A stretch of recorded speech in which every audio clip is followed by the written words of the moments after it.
everyone, and welcome to the Mountainside Podcast. Our guest for this episode is Dustin Jacoby.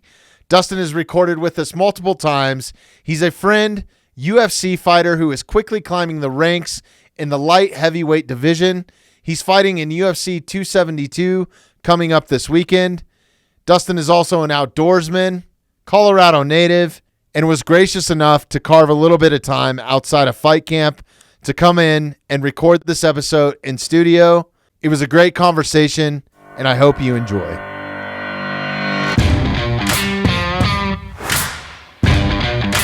Jeremy, you got us on. Okay, cool. Dustin Jacoby back in the house. Yeah, man, it feels good to be here. And to everybody listening, my family and friends, wherever you might be, to give the setting, we are in Evergreen, Colorado, which is absolutely beautiful. I had a smile on my face the entire time driving up here. You know, I only live 15 miles away, but you get into the mountains when you head this way. There's a lot of snow on the ground, so it's an awesome trip. I just get this new sense of energy, this new just wave of energy that comes through me when I head to this part of the neck of the woods. Dude, I love it here, man. I was outside today. I actually got burnt today. I was like, I'm just going to go for – I've been doing this little loop. It's like about 500 feet of elevation climb in less than a mile. Okay. Or about a mile. Yeah. Which is pretty good. Yeah. And it's on a road, so it's at least dry, so you're not like – all the trails right now are covered in ice. Dude. Oh, ice and mush, mud. It's going to be like that like all spring. So I was walking the dog today, and I was just like, man, this is fucking beautiful. I can't believe it for February. I mean – yeah, and we just got dumped on. How many inches did you guys get up this way? We only got about 6 here, but I know I went over to Conifer, and they had like a foot. Yeah. So – yeah, I figured it was closer to a foot. Yeah. But then you look outside, the sun's shining. Like you said, you about got burned. Beautiful. I love that about Colorado, man. It'll dump a foot of snow, and then it'll be gone because the weather's so nice. We're so close to the sun and melts it away, man. Great, dude. This is an awesome spot to live. And you grew up here, right? Yeah, so I grew up in Fort Morgan, Colorado. That's right. Yeah, until I was about close to 13, and then my family moved to Central Illinois, which I tell people I still, am from that area as well. I've got a lot of memories. A lot of my best friends in the world are from that area, and a lot of good moments and time. So, but I've lived more of my life in Colorado. I'm a native of Colorado, and it feels so good to be back. We've been back here 8 years now, my wife and I. So we just packed up one day, and I knew Chris Camozzi, and I fought him obviously in the UFC, right. and then I met Mark, and I was like, man, why don't we go out there? I have family out here, and ended up here, man. I love it. Hell yeah. Well, it's good to see you again, man. We briefly spoke in December on our Christmas special, but we were a little tuned up. Yeah. By the time we called you, and I don't even think it was that late, dude. Oh, that's awesome. We fucked up the video. Like, the video didn't even make it out. Yeah. Thank God, because we might have been incriminated. Yeah, I got bloody and all kinds of different stuff. It was awesome. Oh, man. Yeah. Well, that's always a good time. Yeah, no fist fights or anything, but where'd the blood come from? Well, I gifted Jeremy a knife, and there was some slicing going on, and slicing and dicing. It's a very. Have you ever seen a half-face blade? No, I don't believe so. You got to check them out, man. They make just incredible outdoor hunting knives. The guy that created it, Andy Arabito, he's been on the podcast with us before, but just a great dude. Former SEAL, started making these handmade knives in his backyard. And now it's grown into this like huge company, but that's Jeremy's knife right there. Wow, super cool. Gifted. Yeah, they're incredible knife. I have a couple of them. Go back real quick, dude. That is so cool. Jeremy Myers. Oh, is this Jeremy right here? Yeah, this is Jeremy. Okay, I got you. He gifted that to you guys. Well, I gifted it to Jeremy for helping me out with the podcast. Yeah, dude, Jeremy's been helping me since day one, and he's my ride or die, so. Right on, man. Yeah, I was like, there's no better gift. How we can just have anything pulled up that we're talking about. Makes it so much easier to check out and flow. So what's good, man? Like, you got a lot going on right now. Yeah, my number one focus is the fight March 5th. I've got a tough opponent, and this Polish guy, I'm not even going to try to pronounce his name. I'll butcher it. You could bring it up. There you go. Mikhail Oleszewicz, Yeah. Oleksichuk. That's kind of ironic. The Hanyak is battling a Polish guy. I wonder if that's under his skin a little bit. Polish soldier. We're gonna find out who the real Hanyak is, man. And I've got that saved up for a fight day post. I've got a little something we're gonna talk about. Hopefully we don't spoil it on here. Hey, man, Hanyak versus Hanyak. It's all right. Yeah. Everybody's gonna see March 5th, so I'm excited, man. I'm super excited. I've been training hard for this fight.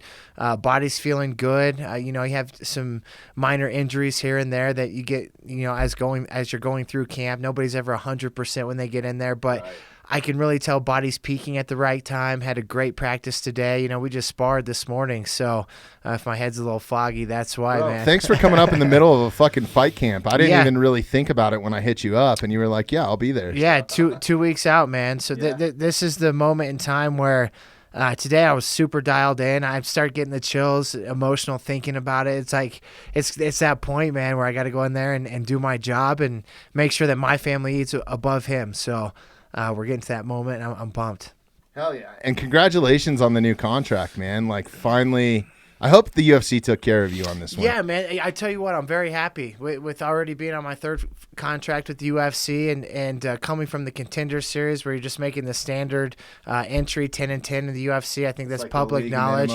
The league minimum, which is just, that's got to change. I tell my wife all the time, you watch, I'm going to be retired, and right after they're going to be salaried fighters, and everything's going to get better for the fighters, which is awesome, and there's no doubt it's going to continue to get better. Think about fighting in that first era, man. Like, oh, dude, my first professional fight, I made $500. Damn. It might have been $400, $200 to fight, $200 to win. It was something like that, man. And back in that day, man, these stickers are really cool from that knife. Yeah. Back in the day, it was super hard to make it. My twin brother, I mean, he was doing the same thing, but he had a family. He had kids. I don't have any kids, and it just made it so much harder to pursue when you were bringing peanuts home and you had a family to support. So very thankful for where I'm at. I've been able to stick it out. I got to the UFC relatively quick in my pro career, and of course I got booted relatively quick, but thank God for Glory Kickboxing. It kept me afloat and was able to make some decent money with them, and now with the UFC, man, into my third contract and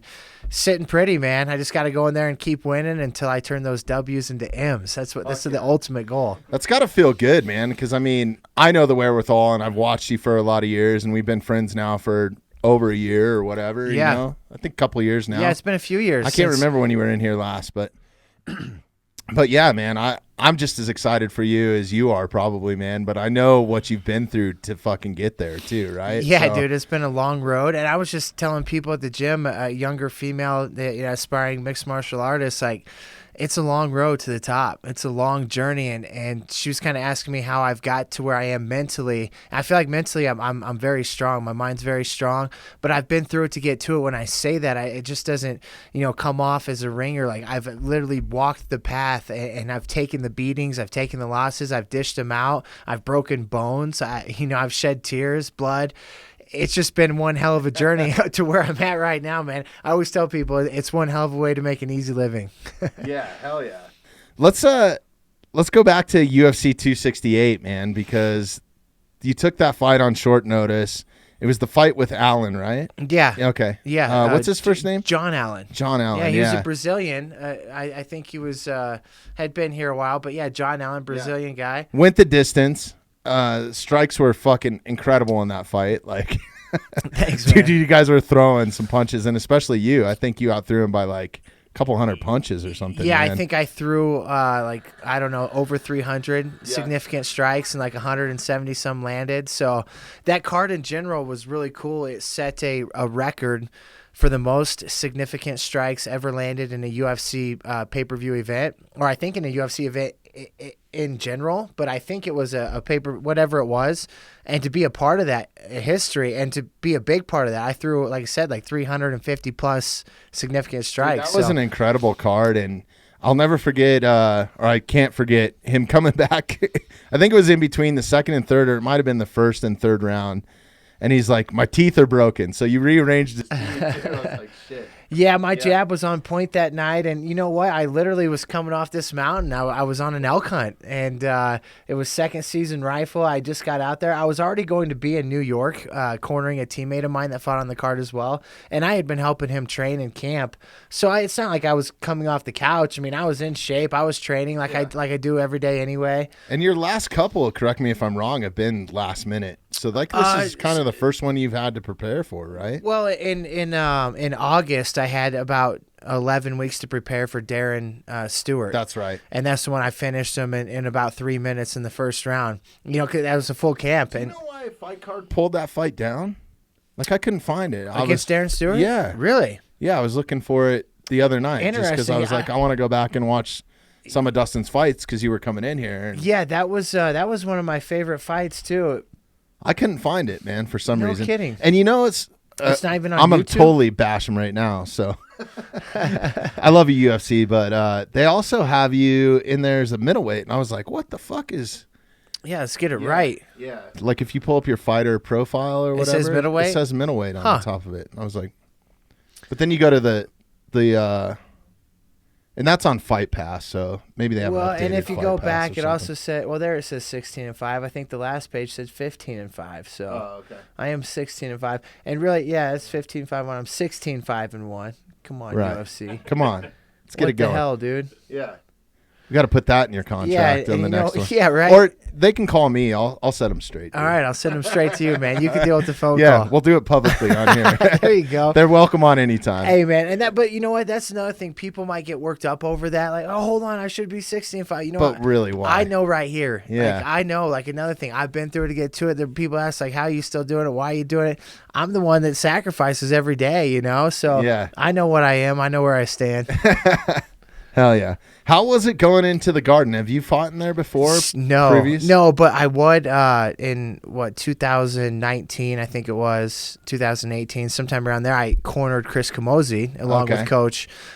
He fought at the theater at the Garden, which is where I weighed in at. Okay. And I want to touch base with that again too. But I thought that was super cool, right? Because it was at Madison Square Garden, but it wasn't in the arena.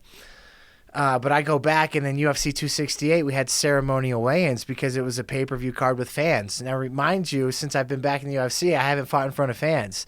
So this was awesome, man. I was like the sixth fighter to step on the scale, and it's packed with people, right? I mean, it felt like a normal, like real life. Yeah. And I got on the scale, and it was like the first time I was listening the whole time. The first time the crowd kind of uproared, kind of lifted, and I was like, "Hell yeah, man! Here's that fight with Darren Stewart." Oh, okay. But it got me so jacked. Like, yeah, here we go. The fans are back.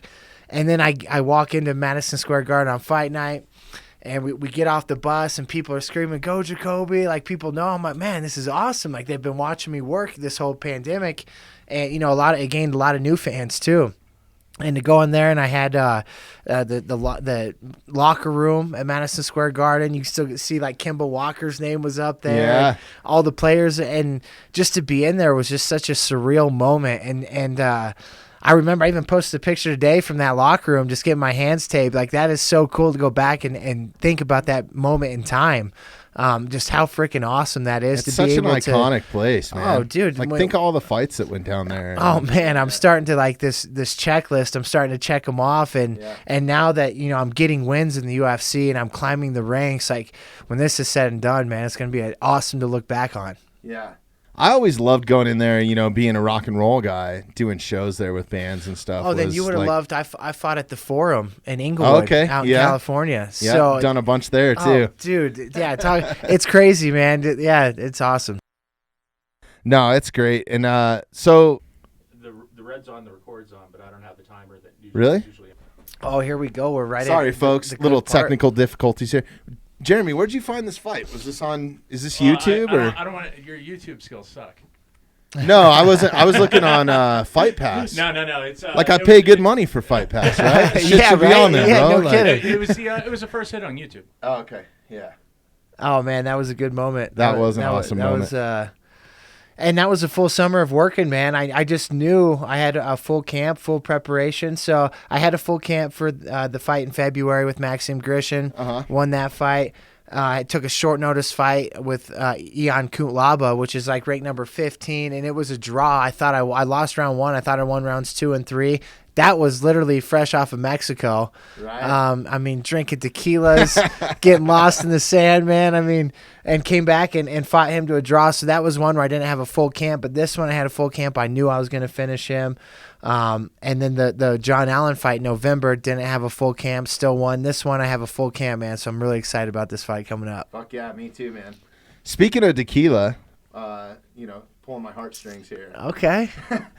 You're involved with the new tequila company or something, I am, right? man. That was a green light. That was a great job of cueing that, picking that up right there, man. Yeah. I saw your post or something. You were at some event. Yeah, El Bandito Tequila is a new tequila company. I think they're in, I want to say 8 or 12 states. They're coming to Colorado. And I met them through a friend of mine on my guys' golf trip that I met a couple years ago, and had stayed in touch with them.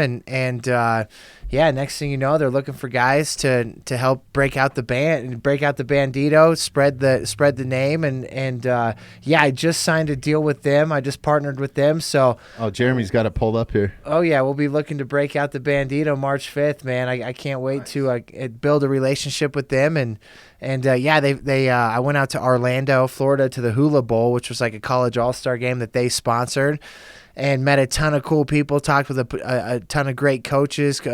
Jim Bates, who's a legendary NFL college coach, a college coach and an NFL coach. Marcus Allen I met and talked some football with him. So that was crazy, man. I'm a Raider hater, but it's all right. It's all good. It's Marcus Allen. Yeah, him or Howie Long, man. those might be the only 2 Raiders I ever liked. I tell you what, that guy still looks good. Looks great for his age physically. Bro, I saw Shannon Sharp the other day with his shirt off doing Yoked, kettlebell swings. I was like, yoked. Made me feel like a chump, man. Yeah, those guys. It's cool to see those guys take care of themselves even after their playing careers, and that should tell you what made them so great. I mean, that right there tells you why it makes them so great. Every day they wake up, like getting after it, man. No, that's awesome. So I'm a big fan of tequila, man. Casamigos is right up there. That's like one of my new favorites. So I'm definitely gonna have to give this a try. Oh, dude, I am going to bring you a bottle. And once I haven't even tried. Well, I tried it at the Hula Bowl, but I haven't got a bottle sent to me. It should be sent to me right now. So as soon as it is, man, I'll have to get some over to you. Oh yeah, we'll drink some together. You have to come back up. Hopefully, we'll have this new studio space done and fucking. We can talk about the victory. Drink some of it in there. Fuck yeah. Yeah. Let's do that for sure. You took the UFC 268 on super short notice. You were at Elk Camp. I want to hear this whole story, man, because you're on the mountainside. We're big outdoors people. I'm an elk hunter. We talked about this a lot last time, and your trip got cut fucking short, right, because of this fight. Yeah, man. So opening day, I think was it Saturday? I think it was Saturday, and I was going to be in New York the following Wednesday. So I was going to hunt Saturday, Sunday, Monday, Tuesday, go home, and then fly to New York on Wednesday and corner my buddy. And as I'm going up, like I tell my manager, hey, man, I'm feeling good. I'm helping Jordan in camp, getting ready to go off the grid right now. I was with a buddy of mine, Randy Caruso. I was like, we're going to go off the grid and go chase some elk. And just to let you know, I won't be around my phone. Well, he's like, okay, cool, so I sent him that, and we go hunting. We go out the first day. I went to Unit 4 because where I usually went, Unit 18 got wiped out by the Troublesome Creek fire a couple years ago. So I got to wait for that land to develop, probably take 5 years or whatnot. Although I went back, it's looking pretty nice. Nice. And rebuilding nicely. That was a bad fire, man. Oh, well, it was There's so bad. much of that beetle deadfall, man, that's just you know what? So that fire actually helped that area because it burned off all that deadfall. Yeah. So it'll be interesting to go back and kind of see what the landscape is becoming.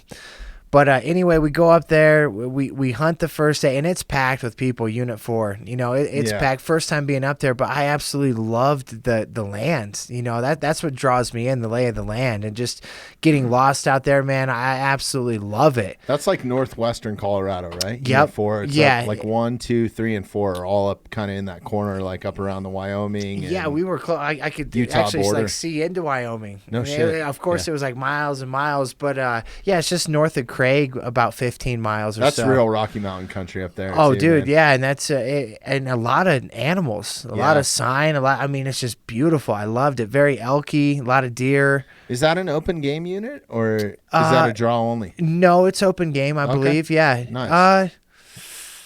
I'm not too sure about that Okay. because I put in for the draw anyway. Okay. It might be a draw. I'm not sure. But anyway, so we're up there, we're hunting. And I get back, we're sitting around the fire, and of course, I'm not in camp or anything. We're drinking beers, I'm like 8 Coors Lights deep. We're hanging out, having a good time, and somehow my buddy has cell phone service, and it's my buddy Clint, his sister is friends with my wife. And of course, Coach couldn't get a hold of me. Nobody could get a hold of me. My cell phone, there's no way I'm getting service. Plus, I have it on airplane mode anyway. I fully expect not to talk to anybody for. That's the whole purpose of going. Yeah, for me, 4 or 5 days. 95% of it. I'm out of it. Kayla knows. Like, if no news is good news, of course I'll find a way. I've got a satellite phone. If I'm not home by next Saturday, Yeah. send in the cavalry, right? If shit hits the fan, I've got a satellite phone. I can send something out. But my phone's off. I'm sitting there. And my buddy somehow gets a text, and it's like, he's like, Dustin, I don't know if you're gonna want to hear this right now. I'm just sitting there. I'm like, what? Like, what does that mean? He's like, apparently Kayla's coach is trying to get a hold of you. Kayla's trying to get a hold of you. Kayla texts my sister. My sister texts me saying if you want to fight this weekend. And as soon as he said that, I'm like, fight this weekend? I was like, that's not happening. No, absolutely not. And I took another drink of beer. I'm sitting there. I didn't think twice about it, man. I'm thinking there's no way I'm here, and plus I'm on these deer. I had a buck tag. I talked to a guy earlier. He gave me this spot. He was leaving. He was from Alabama, and he showed me video of all these deer and showed me right where they were. So I was like, oh, cool. And I just randomly met him when I was walking out of the man. There's no other zone when I you're was in the zone. zone. I was getting up in the morning and I was gonna go put something down. I knew it. And about 10, 15 minutes goes by. My buddy Randy, who's also a coach at one of our coaches, an ex-fighter, he's like, dude, you're not even going to call Coach? I'm like, no way, bro. I was like, no way am I fighting. I was like, it's not even an option. Well, and then we start talking about it, and it's Madison Square. Well, I'm going to be there anyway. And that's when it hit me, like 15 minutes after that. I'm sitting there, I'm like, wait a sec. How can I show up? Yeah, because you were going to be cornering somebody. I was going to be cornering. So how can I show up and tell these guys no, but yet I'm here? Right. That was literally the first thing in my mind once I kind of started giving it some probably thought. wouldn't have went over too well. I was like, oh, and they can't force you to fight, but at the same time, I can't show up and be walking around and turn this fight down. I was like, you know what? Then I thought Madison Square Garden, fans, a crowd, sign me up. What? I was like, dude, we're packing up camp in the morning. We're going. He's like, you serious? I was like, oh yeah. And I get my buddy's phone. I walk up the hill a little bit more to where it has service. I make a phone call. I think I called Coach first and foremost. And I was like, yeah, I was kind of going back and forth. Like, do we do it? Do we not do it? Those first little moments. By that next morning, as sunrise, we were packed up and heading out, man. Leaving, huh? I had to come Then back. how many days did you actually have to get prepared and before you were flying and all that? Yeah, sort of stuff? so I got back. That was, let's see, maybe. Yeah, so Saturday, I'd only hunted one day, so we came back Sunday. No, I want to say it was Monday. I hunted 2 days. Hunted Saturday, Sunday. And on Monday morning, we drove back. By Tuesday, I was on a flight to New York. Damn. And I still had to go. I had to get a physical and a couple other medicals done for New York to be able to fight. So I did those all when I got back Monday evening, and then I was on a plane Tuesday. And then fighting that next Saturday. And then fighting that Saturday. Yeah, man.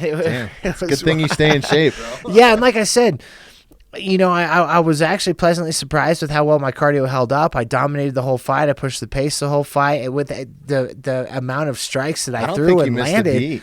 And dude, it was just it was crazy. Like I wasn't coming off the couch, but I wasn't training like I had a fight. Didn't have my eyes 100% on the prize, but I was still kind of training, But I just told myself it's not about what I've done the past 5-10 days.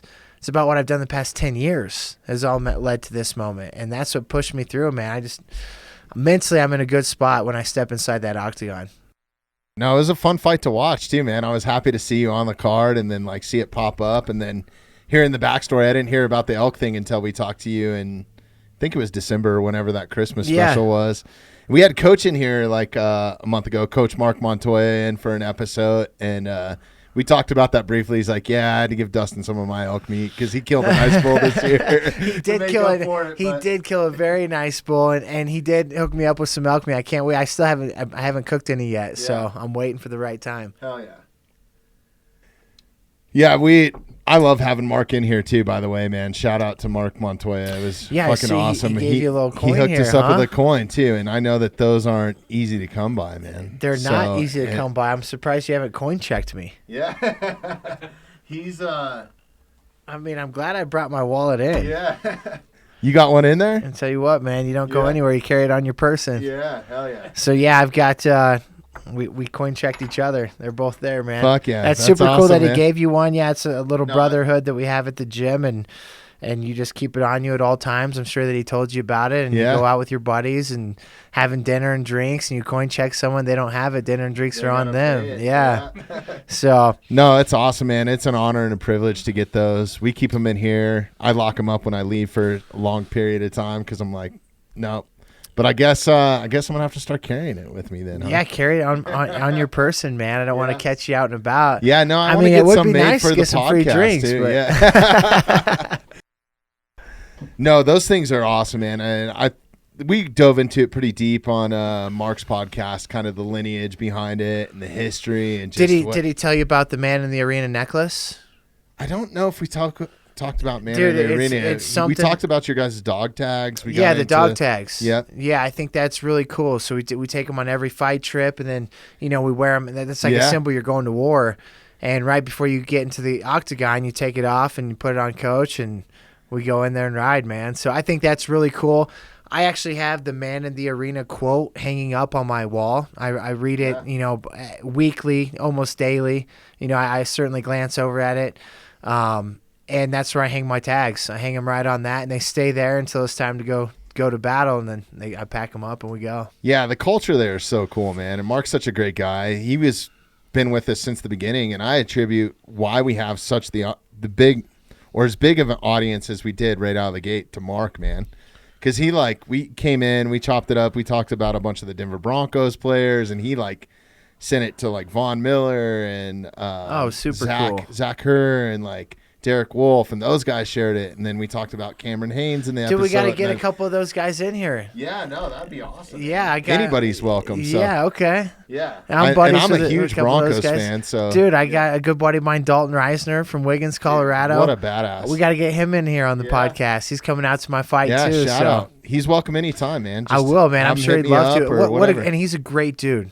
He's an awesome dude. Yeah. I love everything he stands for. He's like small town proud, Wiggins, Colorado proud. Yeah. Just a great guy, man. A good Christian guy. Works hard. Doesn't think he's better than anybody else, and just a good old boy, man. I love that guy. That's fucking awesome, man. So did you guys go to school together then? No, we didn't. So he would have been quite a bit younger than me. I'm 33. He's 26. Okay. I'm actually going out to his bachelor party a couple weeks after my fight too, which is out in Vegas, which is going to be super cool.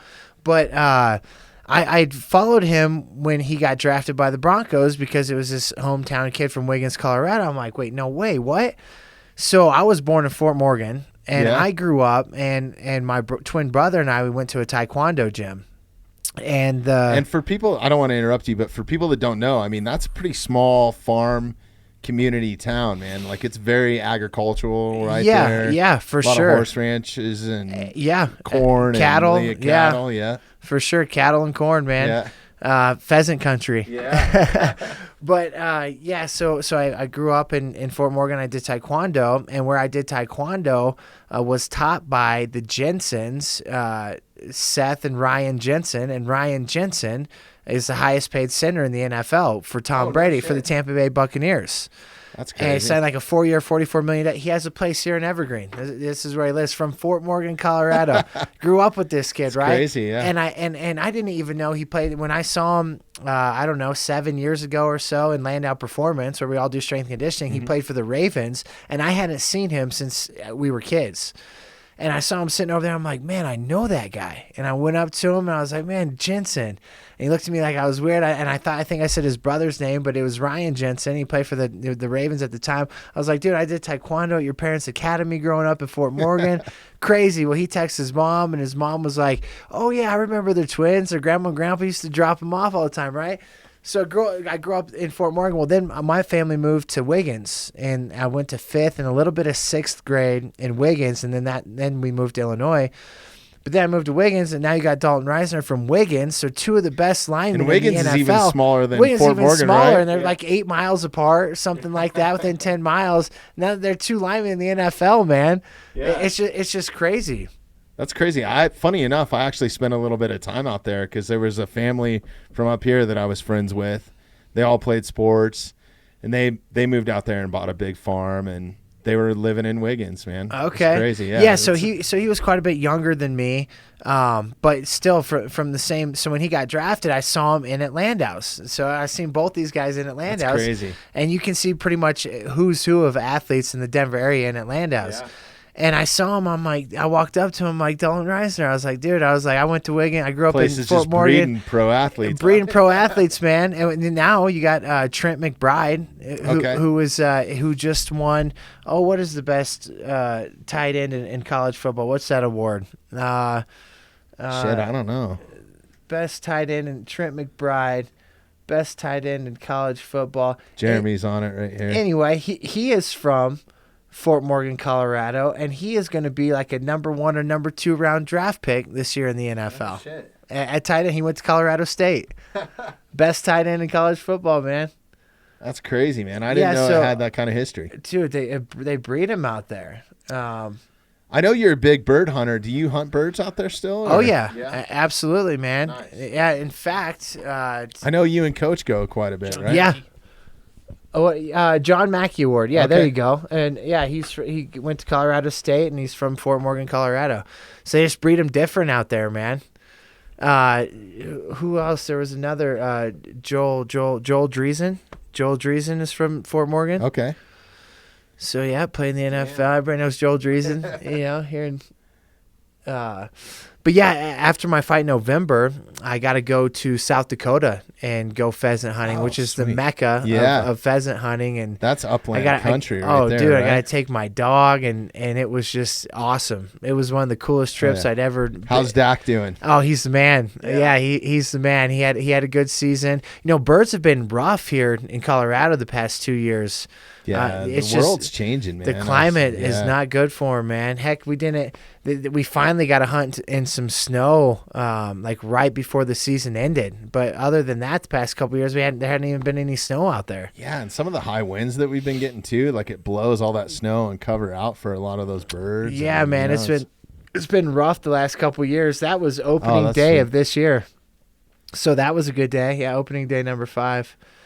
It's a good buddy of mine, James Dryling, who's also a good buddy of Mark Montoya's. They grew up together. So, yeah, the last time you were in here, I started following your dog. So I keep up with your dog and everything that he's doing. I've been now. slacking on his, man. I've been slacking on his a little bit. But yeah, that's my dog. Dak Attack, man. His own. At Instagram, yeah? Yeah, so those two are us in South Dakota. And dude, that's fucking awesome. Oh, he watches me fight, bro. Yeah. He watches me fight.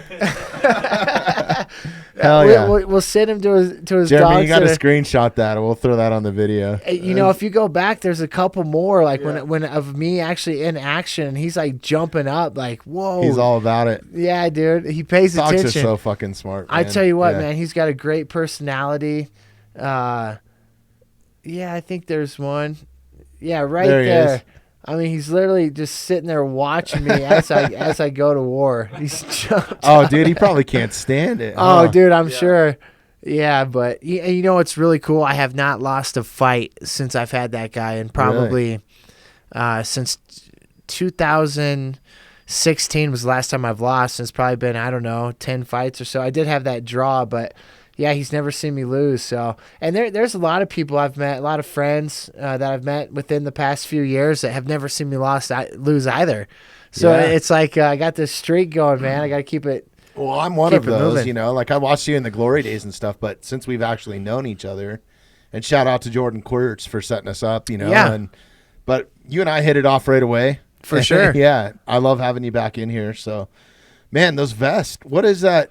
So that's another. Those are sick, man. I've seen Mark was mentioning those last time. Who makes that? Or Yeah, it's Chief Upland, a guy by the name of Jake. He's in Manitoba, Wisconsin. Him and his wife were actually just out here visiting Denver. We went out to lunch with Mark and James and his family, and had a great time. But dude, he makes this vest. It's so comfortable. Tons of room for the birds. and you can build like different pouches on it. Or Yeah, something so Mark that's was what's cool saying about last it. time. Yeah, it has different. You can add little accessories wherever. You can customize your vest however you want it. Nice. I think he's done a great job with that vest. It's super comfortable. You don't even know you have it on, and like I said, tons of room for your ammunition, tons of room for the birds, and What's the brand of that? it's called Chief Upland. Okay. And Oh, Jeremy's got it pulled up there. yeah, they've got a great site, man. So if you're a bird hunter, I highly recommend this bird vest. Like I said, you can customize it any which way you want. You got room There's so for the many water badass bottle. companies out there, outdoor companies now. Like I've been using this company, Marsupial Gear, Oh, really? I haven't and heard of it. they make badass like it's a bino harness, and Okay. then you can customize it, right? So I Oh. have like a bear spray Yeah. deal that you can throw underneath, so I can throw a can of bear spray underneath the binoculars. Okay, you need And your then I wind got- indicator. Yeah, I got two little side pouches, one for wind, and then the other one, I've been doing a lot of 3D archery shoots lately. So they have one, like it's almost like golf. You got to score yourself as you go through this course, and you shoot at like 40 targets. It's fucking Oh, awesome. no shit. Man. Yeah. And then it's Wh- scored where's on this points. at? They're all over the state, man.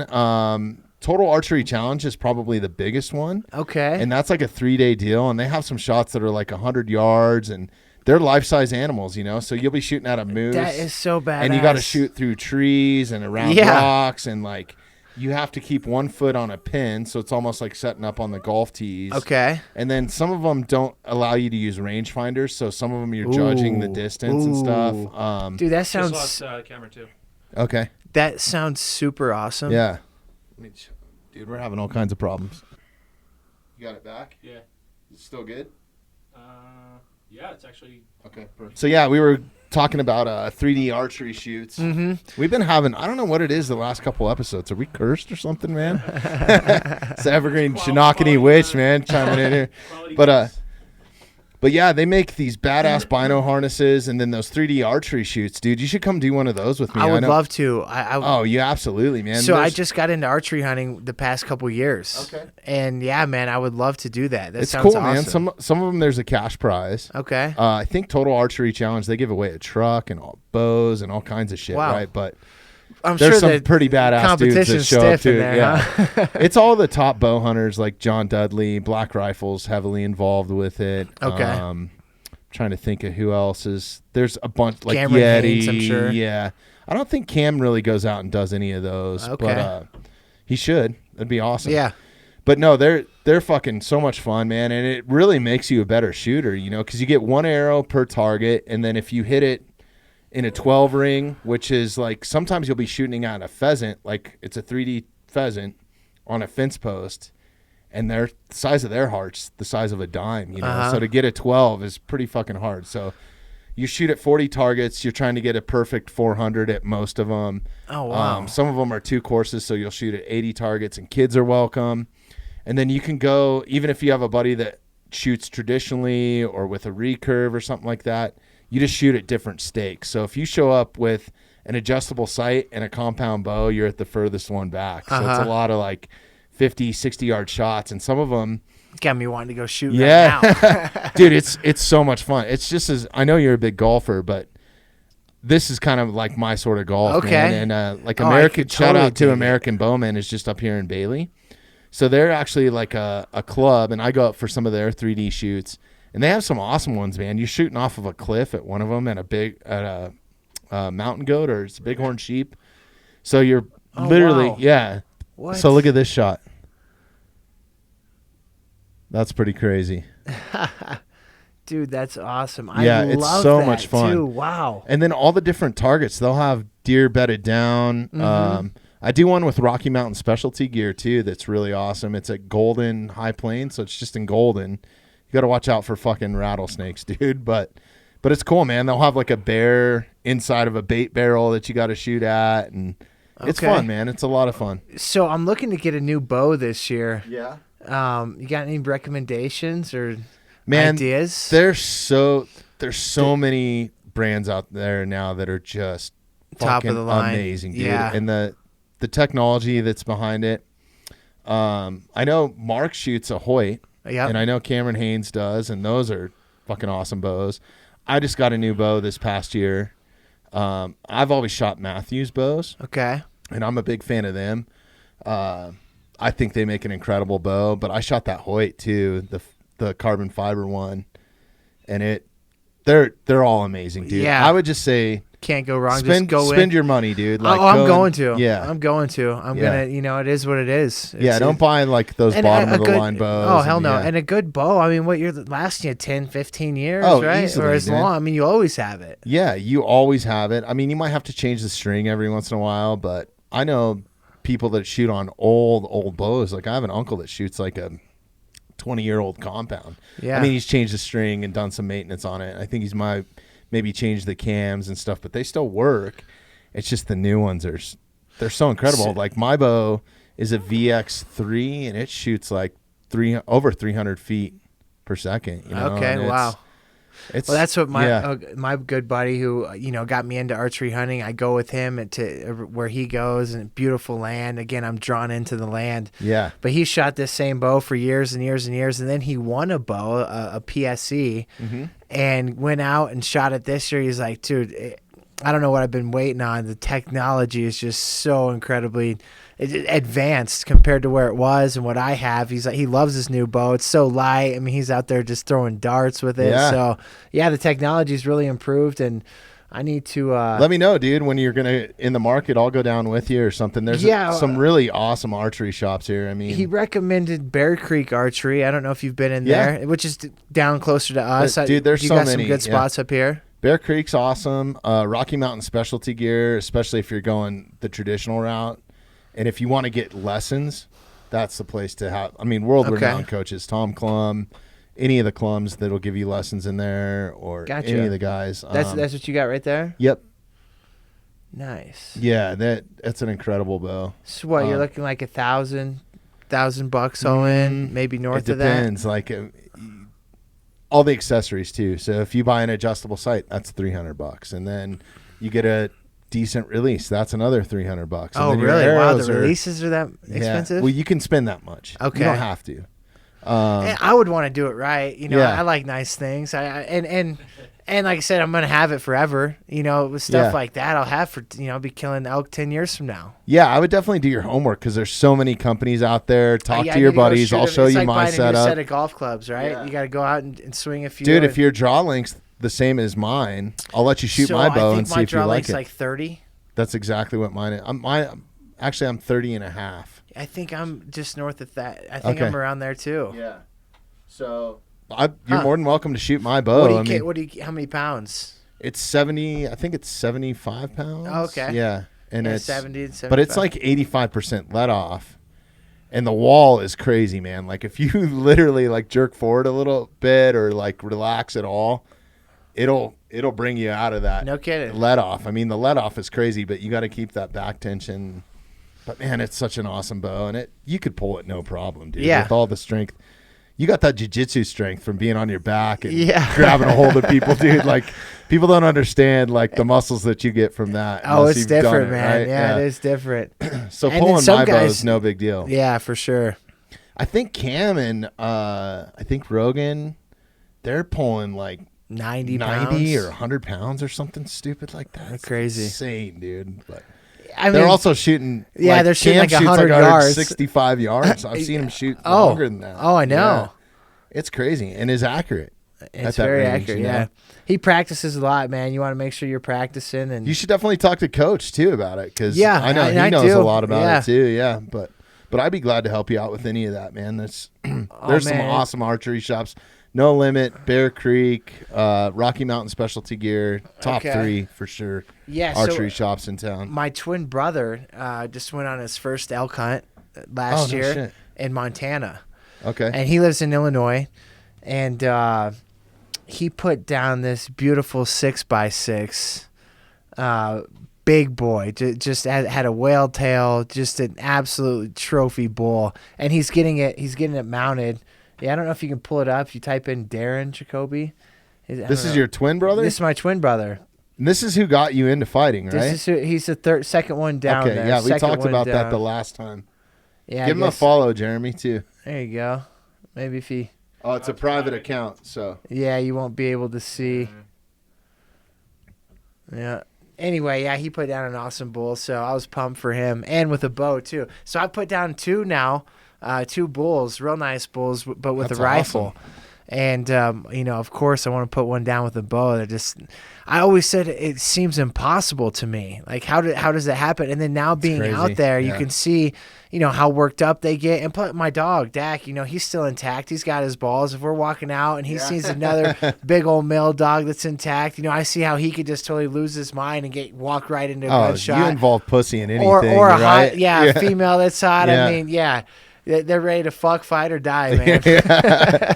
No, it really is. And I think that that's the only saving grace that archery season's in September, man. Because if it wasn't, I mean, you can still spot and stock, but it would be a hell of a lot harder, man. So much harder. Calling brings a whole new element to archery hunting.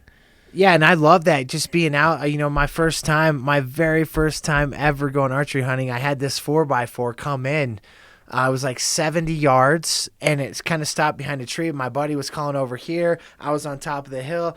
Every elk were just screaming all over the place. One of the coolest things. I had every hair on my body was standing up. Like, what the hell is this real? Like, I couldn't believe it. I'm like, I'm gonna put one down my first time. And it's like being in Jurassic Park, man. I mean, those screams are just you can't to hear explain that it. Just live and in person is like. Oh man, it's awesome. Yeah, you can't explain it. And even this weather and being up here, man, I just can't wait. Can't wait for the drive. Yeah, I know. It's funny, man. I start planning for next hunting season about 1 month before, so 13 months to plan. Yeah, right? That's what me and my family do. So it's like, we got to get the shit planned for next year. Yeah, no, and it's crazy, man. There's so many people that are doing it now. I think it's great. But there's just so many people doing it now. It's been crazy the last couple of years on how much. I think definitely guys like Rogan and them getting into it and stuff has definitely progressed. Right. But so there's so many great bow shops here. There's so many great manufacturers out there that are building incredible stuff. And it's pretty easy to get, Yeah, I'll just have to go spend some time. There's so much information out there, but just shooting every day is kind of like a meditation thing, Oh, no doubt. Like you said, it's one hell of a hobby, man. I love it. I don't know if you caught it for your last fight that we were just talking about, 268. I was watching an episode. It was Cam Hanes and Joe Rogan, and he gave you a big shout out in that or whatever. They were going through the fight card. He's like, so-and-so, and he's like, oh, Dustin Jacoby, he's a bad motherfucker or something like that. I had so many friends send me that, which is really cool. And then when I remember I was sitting there, or when I walked into the octagon that night, ringside was Rogan and Haynes. They were both sitting there looking up. I'm like, all right, baby, I gotta go show him a bad motherfucker. Yeah. Oh yeah. Have you had a chance to meet Joe at all? Or? I've met him and I've briefly talked with him, but never. I haven't been on his podcast. I'm hoping to someday. I think that would be really cool. Yeah, he'd be a great interview. Absolutely, man. I'd love to get that opportunity and then do some cool shit with him. He does all the stuff that I'm into, and I love Joe Rogan. That'd be cool to be a part of that. Man, all the bullshit that he's going through right now is fucking retarded, man. It is so retarded. He's just trying to censor a guy that has a huge following, man. Yeah. And I love the people standing up for him. Joe Rogan's a good guy, and he's just questioning. He's just bringing some questions, bringing some It's thought. a comedy podcast, first off, right? Yeah, absolutely. And it's crazy. Like, I was looking at some statistics of, like, the people that listen to CNN and then the people that listen to Joe, and I had no idea his reach was like that huge. I mean, he's amazing at what he does, right? Yeah. If I do 1/100th of what Joe does, I'd be happy, right? Oh yeah, man. Well, yeah. On that level. So big shout out to Joe. But no, it's just, I think it's bullshit that the heat that he's taken. I mean, he's had some controversial stuff on, and I feel like it's definitely almost like a hit job, man. Like they're coming after him for some bullshit, right? Oh, no doubt, man. Yeah. And, people just love to bitch these days and just piss and moan and groan and just be unhappy about something, man. Just live your life. Live and let live. Like, let the guy live. And like you said, it's a damn comedy podcast for one. And then they pulled up a bunch of dirt of him saying some stuff that wasn't even in context, right? Right. Like, it's just like snips of stuff of him actually repeating somebody else's quotes, too. So it wasn't even really his words. I mean. Right. But I don't know. You can go down that road as far as you want. But, man, like I said, it's cool to see the guy sticking up for him. Yeah. Israel Adesanya staying up. He's like, hey, man, I'm that black, was so awesome. let me answer this question. He's like, Joe Rogan's the man. Yeah, no, I think we ended up sharing that. And I feel the same way, man. If you're not a fan of Joe Rogan, you can turn this podcast off right fucking now. I like it. I like it. Yeah, we're behind him 100%. No. Cool. I mean, he's probably one of the main reasons why I started this, honestly. Like, no 'cause kidding? See, I think I've told you before, mentor, man. Like, I'm just not a big podcast guy. I haven't listened to a lot of podcasts. I don't get on there. Even Joe Rogan's. Everybody's like, you don't listen to Rogan's podcast? I don't. I maybe have listened to like 10 minutes of one of them. Like, I want to. I would. Yeah. I don't know why I don't. I listen. I see like kind of the main clips that are out there of the stuff going on. I'm just not. I just don't get on and do the podcast. Yeah. So what do you listen to? I mean, quite a bit, because you're spending a lot of time in the gym and and I listen to a lot of Audible books. Oh yeah, yeah. that's So anytime good. I'm driving to the gym, from the gym, walking my dog, whatever, man, I'm just listening. Those might actually be better for you. They work for me. Yeah. They work for me. I really enjoy that too, man. I try to at least get my one free one in a month, right? Yeah, at least, for sure. right? Yeah, and now I've grown or not beyond free, that. I guess the subscription or whatever. I know exactly what you mean. I was like that as well, and now I've just had to buy some because I listen to so many, and I just finished The Four Agreements, which is an unbelievable book. I'll always go back once a year and listen to that book and just take it in. I wish I would have. It's on my list, but I haven't. I wish I would have listened to it when I was a kid. It's just The Four Agreements, man, and they are. I think about them every day. What does that dive into? I mean, can you explain a little bit of it? Yeah, so the four agreements, agreement number one is just be impeccable with your word. And to me, I listen to a lot of Trevor Moawad, Neutral Thinking. It's like, don't say stupid shit out loud. Your word's powerful. You can put black magic on people with your word. Those are great books. Yeah, man. Your word is powerful. What you say, what you throw out into the universe can come back, good and bad. Just be impeccable with your word. Number two, don't take things personally. Someone could be having a bad day and take it out on you, and they don't mean that to you. That shouldn't affect your day just because they're having a bad day and they're saying what they want to say. Don't take that personally. If it's somebody you love and that truly loves you, they're not going to say things to hurt you anyway. Yeah. And so if just anybody said, I tell everybody, ignore the noise, man. And a lot of this where I first saw this book was an article I read about Tom Brady. I love really? Tom Brady, one of my favorite all-time athletes, and he said that this book changed his life. I was like, well, green light, I'm for sure going to listen to that book and check that book out. Going back to, don't take things personally, and number three is don't make assumptions. By assuming, we usually assume the worst, right? How much does that fucking happen in this day and age? Man. You make assumptions. You look at just with the whole mask thing. You see somebody with a mask, without a mask. It's a political statement now. Yeah, right. And that's why I say live and let live, man. Don't, and you're always going to assume the worst, right? So don't make don't make assumptions because it's going to end up not in your favor. It's going to end up hurting you. Right. And the fourth agreement, just always do your best, whatever it is, how you do one thing's how you do all things. Just give your best every day, man. And that's all you can do. Right. Yeah. I got to check that out. I think that's big. That fourth one is just living in the moment. Right. Cause I think so many people dwell on their past or looking to the future so much. Like I've kind of realized that a little bit in my older age, is just like trying to enjoy the moment, especially if you have kids. I think that's one of the most important things, is actually being present in the moment and not worrying so much about the future. I mean, it's good to have goals, and don't get me wrong by any of that, but like be present in that moment and be where your feet are, dude. Like, be where your feet are. Exactly. Yeah, man. Be present and that's live neutrally, live in the moment. You know, absolutely. Fuck yeah. Be present. So UFC, you're back in it. This is your second contract, 16-5, right? 16-5-1. I should be 17-5. I hate that. Yeah, But that's you know what? fucking decisions, It is man. what it is. It's crazy.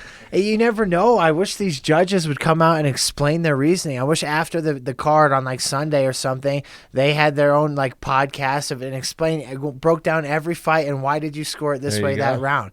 Then maybe we can clear up what's going on and on this ambiguity and these gray areas, man. There's so many often. I mean, there was a fight this last week in UFC 272. One judge had scored it a round for another guy. And I think 271, right? Or excuse me, 272. 271. You got 272 on the brain, don't Oh, it's you? on my mind, man. UFC 272 is all I think about right now.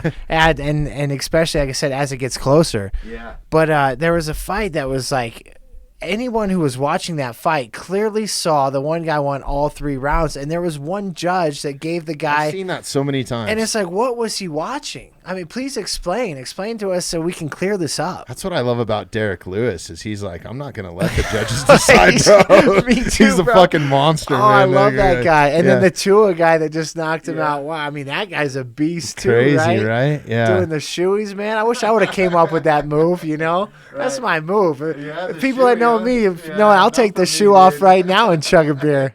Hell yeah. I'm not into it, dude. No? Give me Can't just do a it? cold pint glass, man. I don't even drink beer anymore. What about the boot? The Yeah. boot pint glass. You've Maybe, seen yeah. those, right? Oh, yeah. Like the Hofbrauhaus, right? Yeah. That's a German thing. Yep. So, yeah, since you've been back on the second contract, three fights, right? You had Allen, Stewart, and then I can't even pronounce it. Grisham. Yeah. And then, so this fight coming up for UFC 272, I'm Orlachevsky. I don't even know how to pronounce this Polish guy's name. Yeah, he's just a Hanyuk. Yeah, and you've actually had some time to prepare for this one, which is fucking awesome. Jeremy, can you pull up the 272 fight card, maybe, so we can see? Oh, Covington, Masvidal. That's going to be... and this is where everybody's like trying to find out, you know, the order of the fight card. Yep. UFC's already been wrong with my weight class. They've been wrong with my record. I don't even look at the UFC, the fight card. I tell you what, if you have Twitter, this Marcel guy, Marcel, that's the guy to follow. Hold on, go ahead and pull it up on here, though. Is this 272? It is 272. 272 prelims. The prelims, this is... Yeah, there you are. so- Devontae Smith, right? He's out of Factory X, isn't he? Prelims. Yeah, Devontae Smith. So He's on the card, too? Devontae and I are both on the card. Awesome, man. Yeah, so... Yeah, this is going to be an awesome fight, man. Oh, I can't wait, man. Yeah, so It's a good card, too. Yeah, who knows? Maybe that is... You never know until fight week when you get there, but... Either way, yeah, it's going to be a good card, man. You got Covington and Masvidal, the main event, and... yeah, we're going to get after it that night. I'm going to go get a big victory, and we're going to go make it rain at the Bryce high roller Mitchell slot machines. back in there. Kevin Holland. Yeah. Big Who boy. else is there anybody else besides you and Devontae from Factory No, X? Devontae and I are the only two on the card. Okay. So how's camp going, man? I mean, I Yeah. didn't realize it when I hit you up on this. I was like, shit, he's in camp. I didn't even think about it. So I appreciate you taking the time to come for up. sure. Yeah, I know. That's what. But I'm glad you're enjoying it at least. Oh, of course, man. Like I said, I had to smile the whole time I was on my way up here. Love the view, and camp's been going good. I have, my friends. They're wanting to like do stuff, and hey, you want to do this and that, and I just get to this point in camp where I just have to be selfish, man. I gotta think about myself. I gotta think about my family, my career, and I got to spend my time how I spend my time, man. And as it starts to get closer to the fight, I mean, this is cool. I love this setting right here. These next 2 weeks, man, it's going to be all about me just kind of staying. I don't really like getting out too much. I don't like feeling too much joy, too much happiness, as weird as that sounds.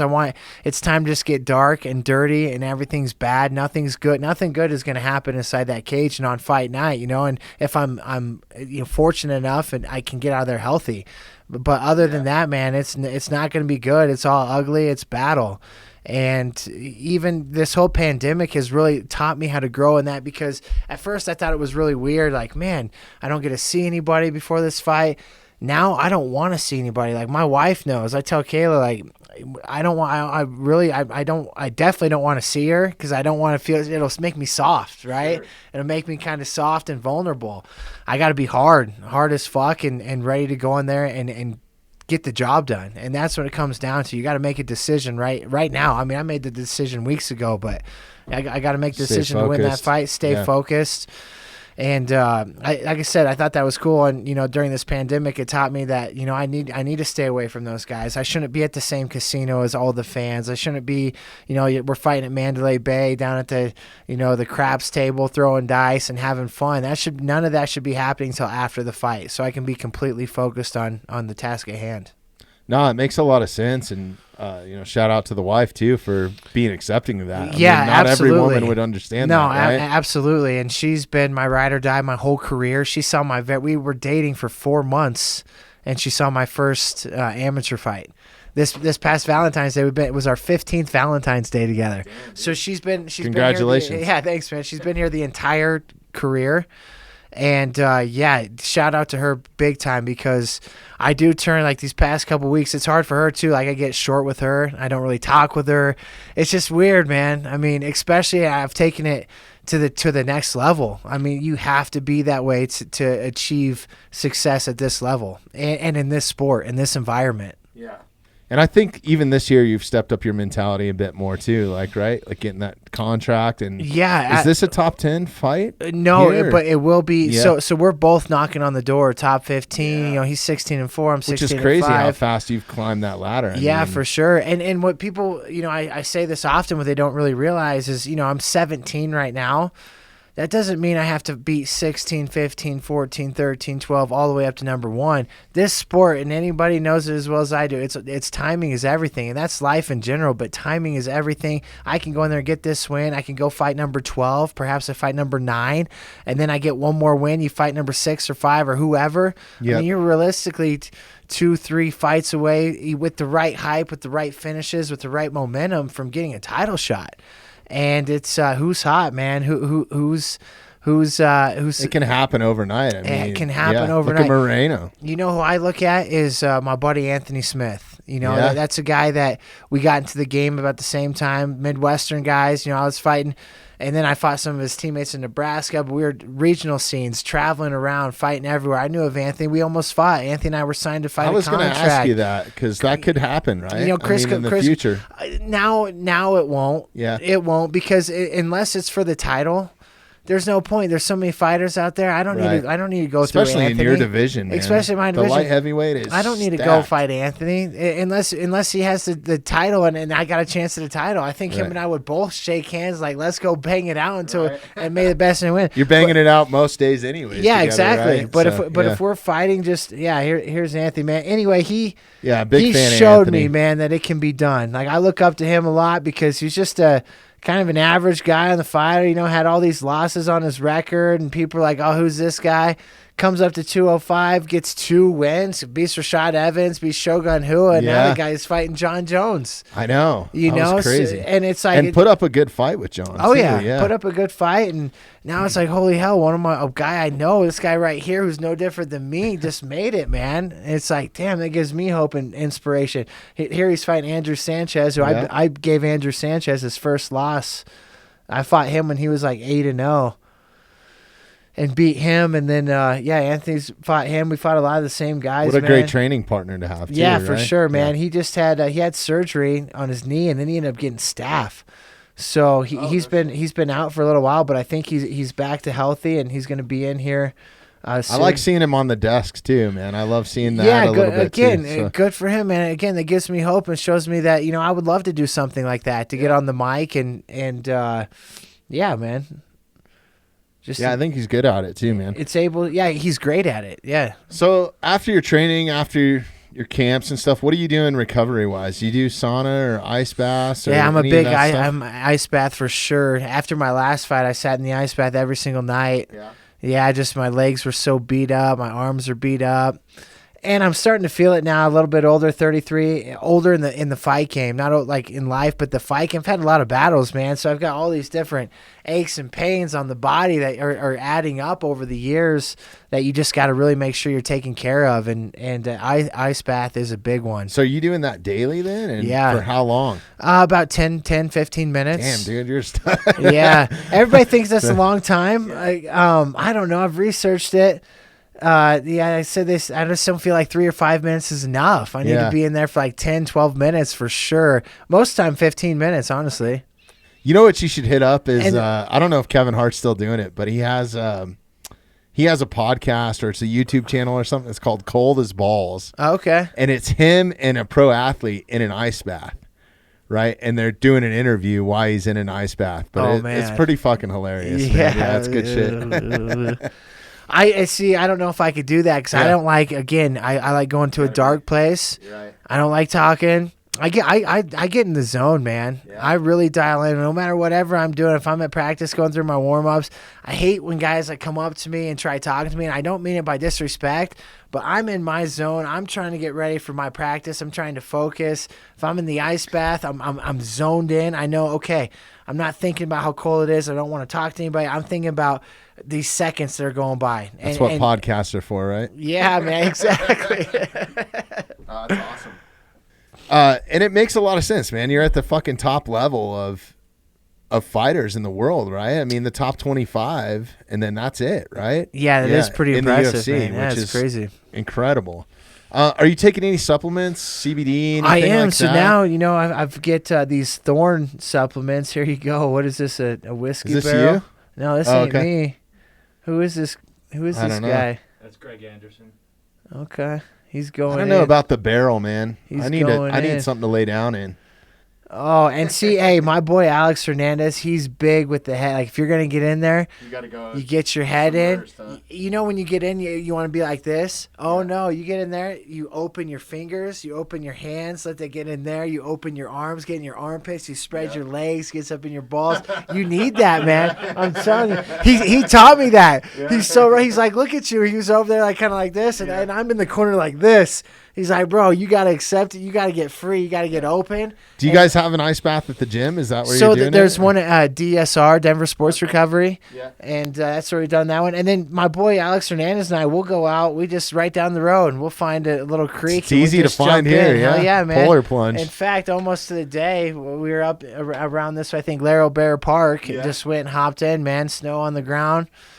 Sat in there for 10 minutes. And It's like, who needs cryotherapy when you live up here, dude? I've done that a few times on my deck, like on Right? my back deck where the neighbors can't see. Just yeah, just Fucking hop in in, the man. raw, bro, and It sucks, try to but sit it out does there. wake you up, make man. sure It you don't gives have a metal bench. But Oh, yeah. what's the matter, buddy? Your balls stuck to the porch?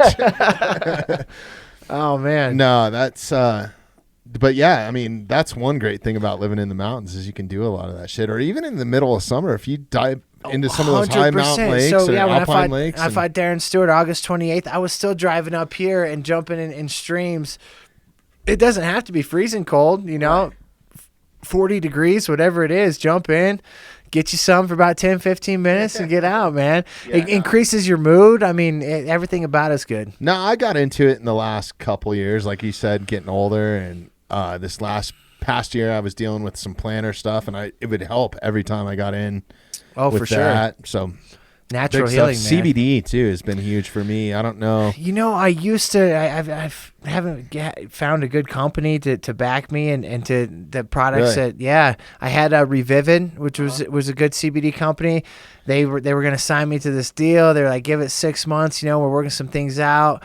6 months had passed. I'd won a couple fights in the UFC. Following grew big time. I was like, hey, man, I finally just kind of cut the cord with them. It was nice having their product. There's so many fucking companies out there. There's now. so many, yeah. We have Uncanna as a sponsor here, and they've been fucking awesome. And their products, hands down, have been some of the best that I've taken. But Nice. I don't know. I know that they have some broad spectrum products, but some of them are full spectrum. So they have THC in them. So I don't know. How does that play out with USADA? So USADA, they took THC completely off of the Oh, really? the Because I see testing. a lot of fighters smoking. Oh, yeah. Everyone smokes, Yeah. man. A lot of fighters smoke. It helps with recovery. But they took, so USADA, if they come and do an out of competition test, they don't test for pot anyways. I mean, it might show up in there, but you won't get in trouble. Now on fight night in Vegas, the state athlete, so USADA's taking it off. You could test for pot. So it's up to the boxing commission? It's up to the state athletic commissions. Okay. So in Nevada, and I'm hoping everybody else follows suit, Nevada, they don't test for it. I think they're still testing just to keep a record of who is, which is probably like 90% of guys and gals. Right. But you can't test positive and get fined for it. You can't get in trouble for it. But now in New York, like where I fought in New York, you can still get in trouble. It's up to their New York State Athletic Commission. They can still fine you. So you got to be careful. Not everyone. There's no universal rules on that. Every state's different. Yeah, and what if you get called up on short notice too, right? Exactly. So it's like, it's definitely an issue, man. You see it all the time with guys, and yeah, you gotta watch yourself. Yeah. So you'd mentioned earlier, and we talked about this in the first podcast. This is your second run in the UFC, right? There was a 10-year gap in there where you fought in Glory and all this stuff. 10 years to get back to it. You're back in it now. You're climbing that chain super fast, right? To get to that top 10 at least. What have you learned from that, and what could you pass on to some younger fighters and stuff like that for the future? Man, patience and timing. Just patience is so big. I see it, and it's crazy because here I am. I don't feel like the old guy, but we're on the mats. I see a lot of this new generation of fighters, these 20-year-old kids, 22, 23-year-old kids that are just in their young pro careers. And it just reminds me of myself when I was there. And I know what they want. They want it all right now. They want the money that comes with the UFC. They want the attention that comes with the UFC. They want the sponsors. They want the hype. They want the spotlight. But what they don't fully understand is just the work required and to enjoy the process, enjoy the journey, because the joy is in the climb itself. The joy is not being at the top. Of course, there's perks that come with that, but the joy is the climb, and it's just. I would tell them to just slow down. The experience gained is everything, and I think that's why I'm doing so. I've always been a great athlete. I've always been a dominant fighter. I've always been a Hanyak, an alpha. A guy that gets it done. I've also always fought at the highest level, and I've fought other guys that are just like me, and I've taken my beatings. Like I said, I've taken my losses. I think that's what has made me where I am right now, is to really just go through the journey, man. Enjoy the process. Don't take anything for granted. You got to get 1% better every day, and the proof is in the progress. The proof is just showing up every day, and really, it's like a callous mind. You ever read David Goggins' book, Can't Hurt Me? You work and you get callous on your hands. Well, it's the same thing with your mind. You got to have a callous mind. You take so many beatings, you take so many lessons. You learn this in the training room. It's just a constant building on it, and it's having a callous mind, man, and being able to just be completely hardened and ready when the time comes. So, and I would imagine spending all that time in Glory, oh man, I credit. You I can credit probably so outstrike much. most of the people in the UFC now because of all that. Right? Yeah, absolutely. When I trained in Breda Holland, I was training with guys that were C-class fighters, also known as amateur fighters. I guarantee if a stand-up fight would knock out tons of guys in the UFC right now. These were young kids, amazing. Now you take them down and go to the ground, they're going to be screwed, and they hate the ground. A lot of them, they hated the ground game. They're like, screw it, I don't like the ground game. But stand-up wise, dude. And I learned, I took a lot of lickings in Glory. I learned how to really compete and fight with the best of the best in Glory. And that's catapulted me to where I am right now. Not to mention tempo and pace, man. It seems like it's just a lot faster tempo and pace. It's toe-to-toe. It's nonstop. It's walking you down. Yeah. Yeah, man. The pace is incredible. So you fought now in a couple eras, basically, in the UFC, right? Like you came in during the Matt Hughes days, kind of in his prime. And what was his gym's name that you were at? The Hit Squad. The Hit Squad, that's right. Yeah, Hughes Intensive Training. If you could fight in any era in the UFC, where would it be? Would it be right now, or would it be a past era? I mean, well, that's a good question. I like this era right now, and the sport's becoming more mainstream. Like I said, 5-10, way more technical. Another 5-10 years, Dude, it's going to be the athletes are going to have it great, and as they should. I think if I could have fought, I think, like you said, evolution, man. It just keeps getting better and better and more advanced and more technical. The technique is where from UFC 1 from where I started in the UFC 10 years ago to where I'm at right now. The technique, man, that's what separates everything. There's just so many new techniques, and guys are getting so much better, and it's evolution.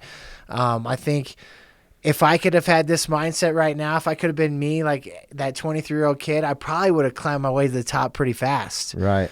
But I had to learn those lessons. I had to callous that mind. I had to walk the path and really go through it to get to it. And how old are you now? I'm 33. Okay. And everybody, young, still young. It hits everybody different.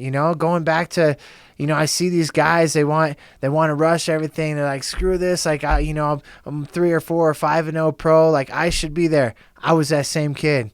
I was 3-0 pro. I remember telling my coach at the time, Mark Fiore, like, get me in the UFC.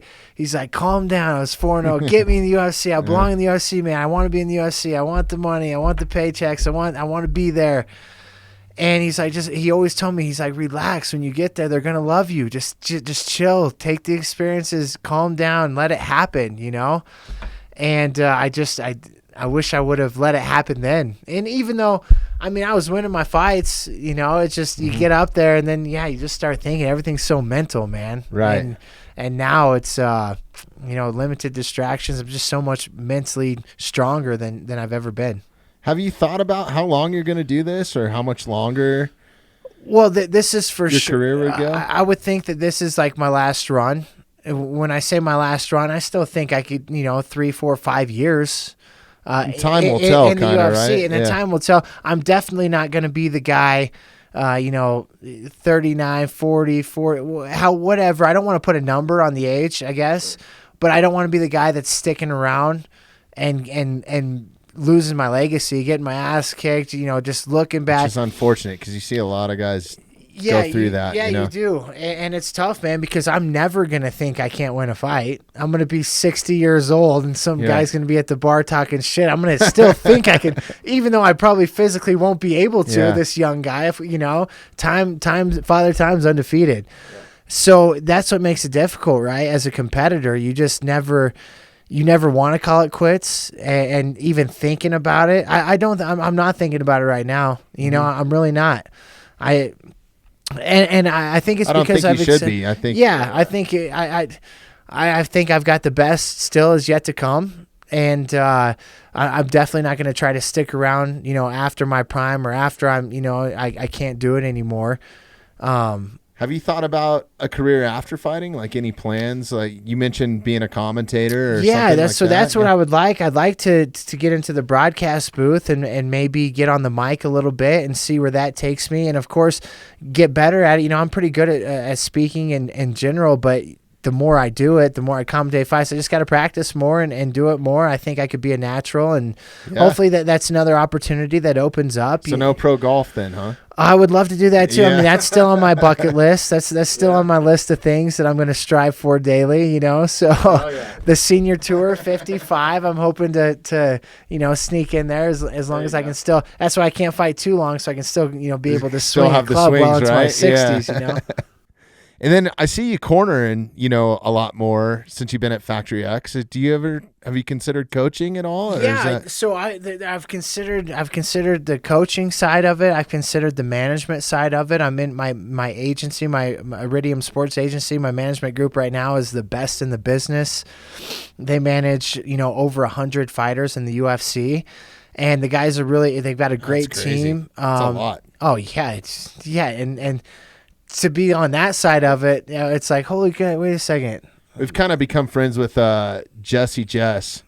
Or Jessie. Jessie Jess, she fights in the UFC, right? Yeah, I think she's actually fighting on this upcoming, but I think she's an Iridium fighter too. Okay, so, wouldn't surprise me. Probably. Yeah. Anyway, I've thought about getting on the management side. I feel like whatever I put my mind to, the opportunities are endless, and I've always been a guy that has figured it out, and I haven't put too much thought into it. Hopefully, I can parlay the career into something else.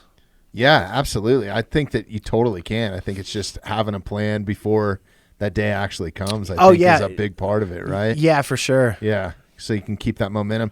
Mark talked about keeping a fight journal, which I thought was really cool because I've been hitting him up like, yo, when are you going to write a book, dude? Like, Mark needs his own book. He's that type of guy, right? For sure. And I'll be the first one in line to buy it.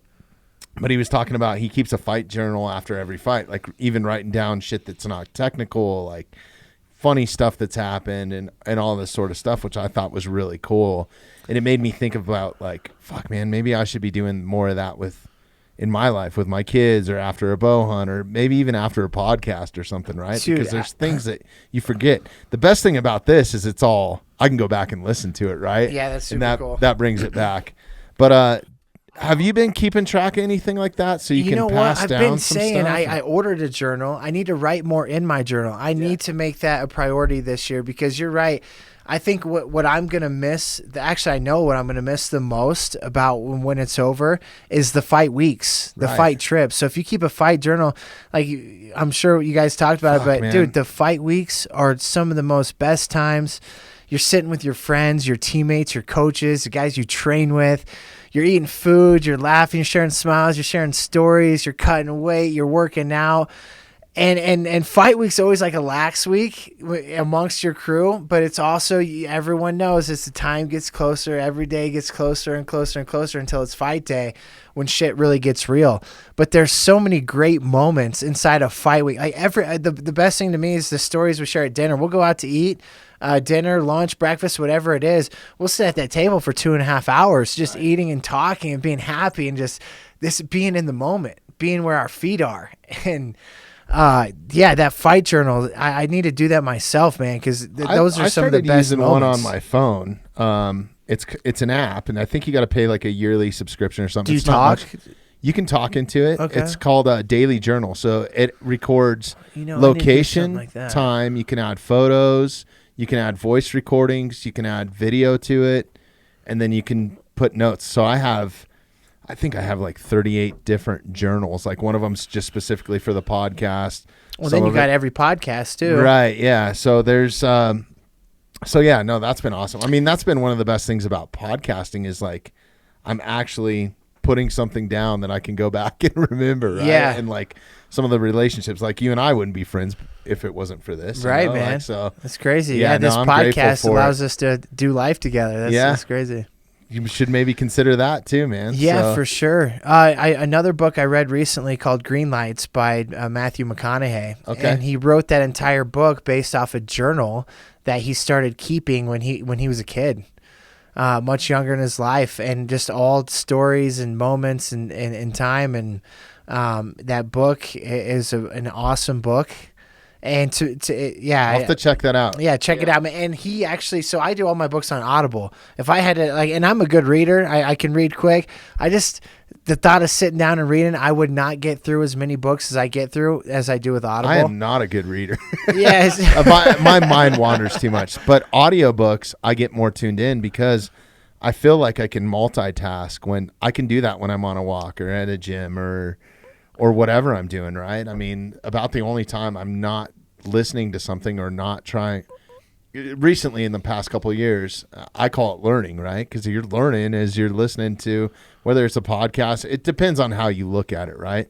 And sometimes I get distracted, but as much free time as I have, if I'm driving, I don't really listen to music anymore, man. I'm the same. It's crazy. Unless I want to be in a certain mood or something, it's like Yeah, for sure. that music definitely In fact, puts me today in a was a mood. day where I wanted to be in a mood. I was cruising up here jamming some throwback bangers, just Yeah? some What little were you Wayne, listening some to? little Wayne, Oh, hell yeah. some Young Jeezy, just cruising through the mountains, man. Remember, and Eric Church says it best, how a melody sounds like a memory. Yeah, there's man. so many songs that just take you back. But Yeah, especially for me, man. That was big. Your path into the MMA was not your typical path. I mean, a lot of guys come in as street fighters, thug mentality, thug life. You come in as the country boy. I mean, you wrestled a little bit in high school, right? Not in high school. So I started wrestling out here as a kid in Fort Morgan, wrestled to win. And then when my family moved to Wiggins, I wrestled in Wiggins. When we moved to Illinois, our school didn't have wrestling. And I'm like, wait, what? We thought it was the most crazy thing Really? ever. And my twin brother and I, and we tried wrestling a town like 30 minutes away, and it just was too difficult on my parents to get us there and back for practices, and eventually had to give up wrestling, which we thought was like the end of the world. But picked up basketball and just kept it rolling, kept it moving. Have you ever had any street confrontations or anything like that? I mean, being a fighter, do you get approached like? So I've definitely had my fair share back in the day, but not since I've turned pro. Since I've been a pro fighter, no, I've never really had any issues. I'm the type of guy. For one, I'm kind of a bigger guy anyway, so people don't come at me. But I'm just a friendly guy too. I've got a lot of friends. I don't have many enemies. Yeah, you're pretty easygoing, dude. Very easygoing. I've never beat somebody up that I knew I could beat up. It's just not been. It's never been in my nature. Yeah. I'm the guy. I would go after the big guy. You know, if I had to, I'd be the guy. That's the problem with being a big guy. Yeah, that's the problem with being the big guy. And nowadays, I wouldn't want to fight anybody at a bar, dude. Like, Right? You don't know who's training where or what they're doing. No, like, I agree. Yeah, it's a different world from when I was growing up. I mean, I'll be turning 42 this year, so I got a few years on you. But yeah. When I was growing up, nobody really knew what fucking jiu-jitsu was or like anything like that. Like, people didn't even know how to spell it back then. Jiu-jitsu. So yeah. Yeah, but I mean, playing sports, did you ever have any confrontations or anything like that? Because I know you played football at a high level. Yeah, you played baseball too at a pretty football, high basketball, level, right? baseball. Yeah. All three sports. Yeah. Football was the whole reason I went to college. It was my dream. I thought I was going to be in the NFL. Loved it, man. I never had any confrontations. I think your story's so ironic, man. Like you need to tell that more often too, because it was your twin brother, right? That was like, he had an MMA fight and you didn't even know what was going on. You thought you were going to a street fight or something. Had no idea. Yeah. I was in college. I can picture right now. I was in my dorm room. He called me up. He said he was getting into, this was like a Tuesday. He's like, dude, I'm getting in a fight on Saturday. I'm like, wait, what? You getting in a fight on Saturday? Like, when did you plan a fight? I thought fights just happened. Right. He's like, no, man, we're putting gloves on. We're going into a cage. It's mixed martial arts. I'm like Googling. I mean, this is like first time I had my own little laptop, and I'm Googling MMA and 20 years old, just learning all sorts of, I had no idea it existed. And so that's how, and then he went and fought. I started like going, of course, to his, and everybody's like, when are you going to fight? When are you going to fight? Because we'd always throw boxing gloves on and box, And, does your brother still fight? Or No. Okay. He's a journeyman lineman. Okay. What does he think about your career now? Like, he loves it. Yeah, I bet. Yeah, he loves it. He's going to be out there in Vegas for my fight coming up. And, he has 3 little girls, and they're getting older, and they know Uncle D is, they see me on TV and fighting, and it's really cool for them and makes me proud to make them happy. And, yeah, it's super cool, man. He's a big fan, and my brother's still badass. There's no fight. He's probably going to be out of shape. He's got a good minute or two in him. Are you guys identical twins? Or? We are identical, but you can definitely tell us us he could apart. double for you if you get hurt real bad. Or... Yeah, I don't know, man. He's like 6'2". He's quite a bit thicker than me. He's like 230, 235, but weightlifter. He's a big guy, man. So he's a brawler for sure. Awesome, man. Well, shit, man. We didn't get too much into the outdoors on this. We're burning through the time. You being outside, I like asking, talking about this because it's kind of the main purpose of the podcast.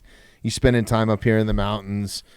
Have you seen anything recently that people could be doing better to treat public lands a little bit better and stuff like that? I know you guys spend a lot of time outside. Yeah, man, just cleaning up. It just makes me sick. There's this beautiful place just south of Aspen we go to, and there's just tents everywhere and trash on the ground, man. I wish people would just clean up after themselves and just treat it with a little more respect, and we're invading the animals' land. Like that's their land, and we're walking into their world, man. We should leave it their world and clean up after ourselves. I was noticing a lot more trash. I don't know why or what, but I've been noticing that the past couple years, especially this past year, for quite a bit. Yeah, big time. I think more people are recreating. I was up at elk camp, and I don't know, maybe somebody left an emergency, but they left.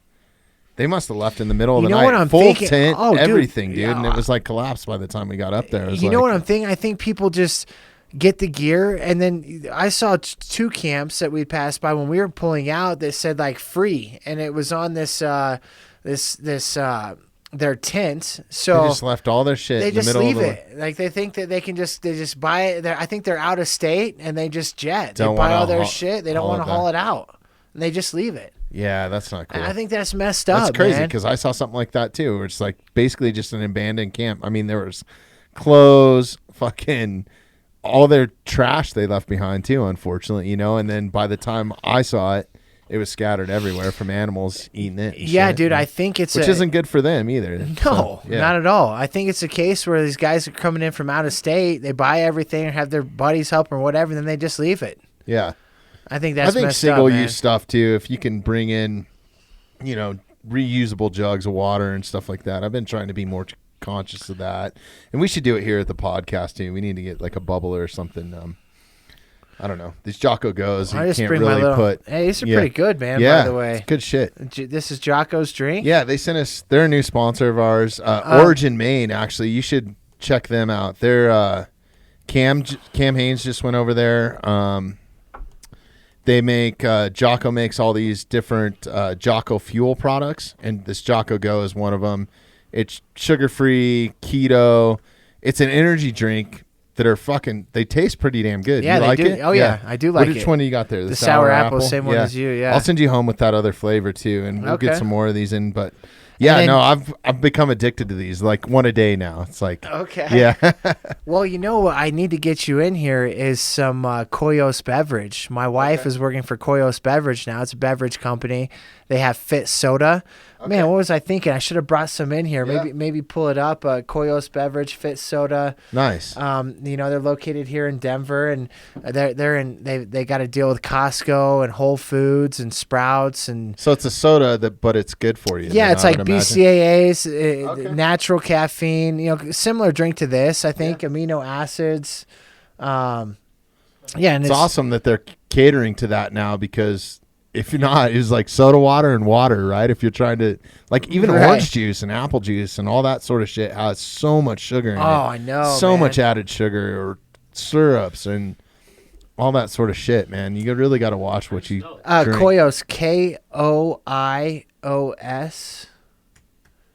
Koios, I believe. Koyos beverage. That first one down. There you go. Boost your There's no way that I was going to spell that. say in your mind. Yeah, they've got their Koyos drink. Nice. very Is it good. an alcoholic drink or is it? No, so okay. these are not alcoholics. Focus, memory, mental drive, clarity, energy, naturally. And you can buy this at the supermarket or Yeah, whatever. Yeah. you can get this at Sprouts or Okay. Whole Foods and Nice. yeah, they've got their beverage, and then they have their other company, Fit Soda, which is oh my god, it's so good, man, and it's you're literally just drinking BCAAs. Nice. Yeah, no sugars. It's crazy what's in there. I should have brought some in here, but Yeah, so no, shout out to I've become Koyos a Beverage. fan of this Jocko Go for sure, and he's got some awesome protein powders and He's also got a good book, Extreme Ownership. Oh, man. have you His listened to that books one? are Read that awesome, one? yeah. all of them are, yeah. And then, There but you go. anyways, he Fit partnered Soda, dude, with. that orange cream. Ooh. Oh damn, that looks good. Creamsicle. Oh, it's so good, man. What's in there? Does it say the ingredients? Can you click on that? Right there, maybe. I don't know. 0 calories. There you go. Oh, go back to. What's the sugar There you content? go. 0 sugar. 0 sugars, 1 gram protein. I mean, look at that. That's what's in one can.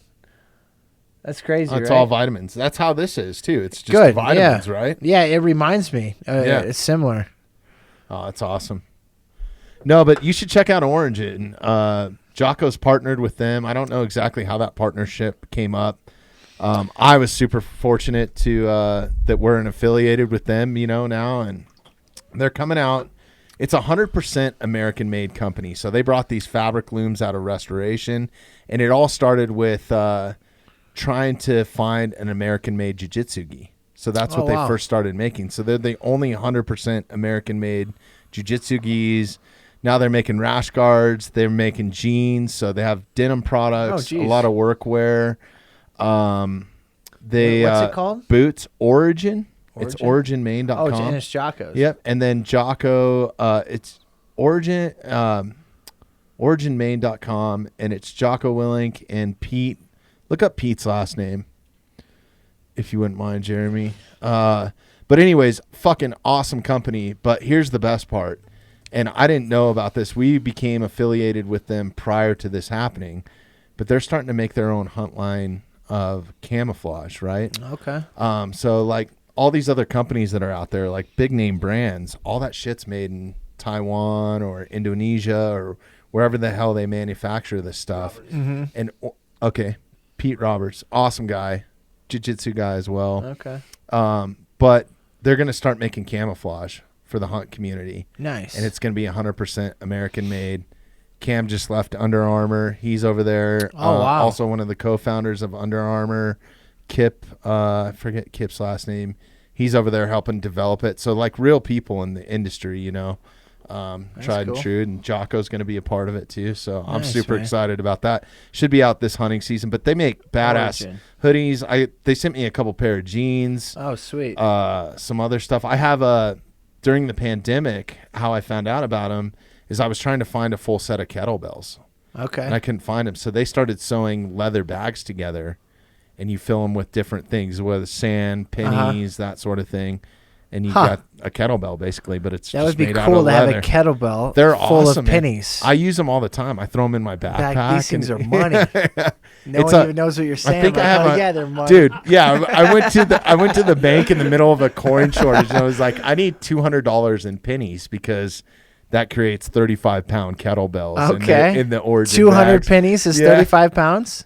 $200 worth of pennies. $200. So, Oh, yeah, $200 yeah. worth of pennies. Oh, wow. Yeah, it's a big Yeah. difference there. Yeah. So it's a lot of pennies. So I had my daughter. I was like, okay, we got a game. You're going to put all these pennies, like, take There you them out of the go. roll. There you go. It lasted for about 2 rolls, and then I ended up doing it all. But yeah. Hey, going back to the hunting here, I want to pick your brain. So I had a good buddy of mine. He asked me, he's like, so what's an elk hunt like? You know, and so my mind started racing, going all over the place. You know, we were talking about just leaving trash or bottles or whatnot. Like, how do you get your water? Do you just have like a ketamine and you go and It depends. So we do it a couple different ways, right? So it depends on the game unit that we're in, which is huge. If I draw the game unit that I want to be in this year as a group, we're going to do some high alpine stuff. So we'll set up a base camp that's typically, if I can get, I have like a off-road camper that sometimes I pull in because it's got heaters, it's got heated Oh, for sure. mattresses. Yeah, that's It's nice. fucking Yeah, badass, that, yeah. right? But the elk are nowhere near that. right. So that's like a recovery kind of, it's a base camp ramp, right? So if we're really trying to get into the elk, right? And sometimes you get lucky. Sometimes the elk are that low. I mean, we've had it happen before where we're hunting Or out a of good base storm camp, comes right? in and Yeah. pushes them down. Pushes them down, or hunters push them down. And so, yeah, I think that when we're in those open areas, a lot of the spots where we hunt, there's mining roads. So it's pretty easy to get back to base camp every day because they fucking mine the shit out of Colorado, especially up around like Winter Park or headed up I-70 or any of those game units. Like the first open game units that you come to out of the city, there's mining roads everywhere. I mean, you can run out of gas, dude. Like, driving those damn roads up there. So that's pretty easy to get back to base camp. But typically the elk are above tree line in September, right? So a lot of times what we'll do is we'll have a base camp, then a spike camp, and then sometimes we're backpack camping, right? Because if you're in the elk, so I'm taking basically the bare essentials. Like I bring, it's a high altitude sleep pad, and then so it's got a thin insulation. This is all carried on your back. Yeah. Yeah. So I have that, and then it's roughly about 35 pounds, and then I have one of those life straws, and I carry tablets life too. straw, And you got to have a good water bottle. So I would just have, suggest what's it a called, like metal camel one pack? so you can boil it too. There you go. Because a lot of people take plastic ones, but then you can't heat it up. If you need to sterilize water or something, a metal one's the way to go. Yeah. Okay. But yeah, sorry, go ahead.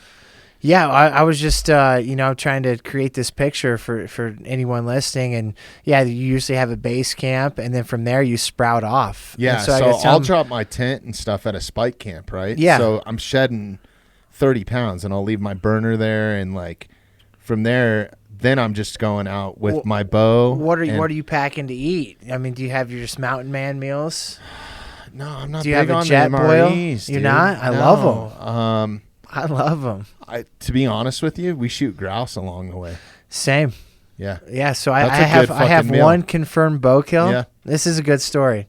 We're elk hunting, and we come across some grouse, and my Yeah. buddy has some judo points, and he sees the first one. He pops it like right in the heart, straight through him. Guys comes down, right? Well, leave it to me. I'm going. I see this grouse. I'm like, all right, this is my first shot at game. Yeah. And this is 2 years ago. Get the judo point on there. I shoot this guy, hits him right in the head. Takes off like half of his head. Oh, damn. He falls out of the tree, and he's just like walking around. Still alive. Gangster, Dude. So I go over there, and I have this weird thing. I can't grab. I hate grabbing stuff. I don't have gloves on. Really? If my bare hands, I did not want to grab this bird, even a pheasant. I don't like going and grabbing a pheasant bare hand. If I have gloves on, So you use like nitro gloves or something, or just a light pair of Yeah. gloves, anything. Yeah. I mean, anything. I just put my gloves on. I go up, I grab this thing. So not only did I have to knock this guy out, I hit him in the head to knock him out. I had to like wring his neck and choke him out like I would a pheasant, man. So the way I killed my grouse is kind of how I take my opponents out in the cage, man. I knock him and beat him upside the head and then try to choke crazy him out. you think you'll draw down on them and they'll stay still and then they'll flutter like. Dude, They're I'd not say- like a pheasant, dude. They're How really good are weird. they? Yeah, they're so fucking good. Oh my goodness, Yeah. it's a pork It's like chop. Honestly, it's like I have a hard time passing them up if I see them. Oh, I'm the same way. If I see one, I'm shooting that because I'm cooking that at And the they're fire. so easy to clean too. One of my uncles showed me a way to. It's beautiful too. I wish I had a photo of it, but I don't really take photos of game and stuff. I will occasionally to like send to family or something like that. But he showed me a way to dress it. So you leave the wings on it, right? Mm-hmm. And it's basically you just take the breasts off and it takes everything, the head, everything else that you're not going to eat, all the feathers. And then you just wrap it looks like a heart inside of wings, right?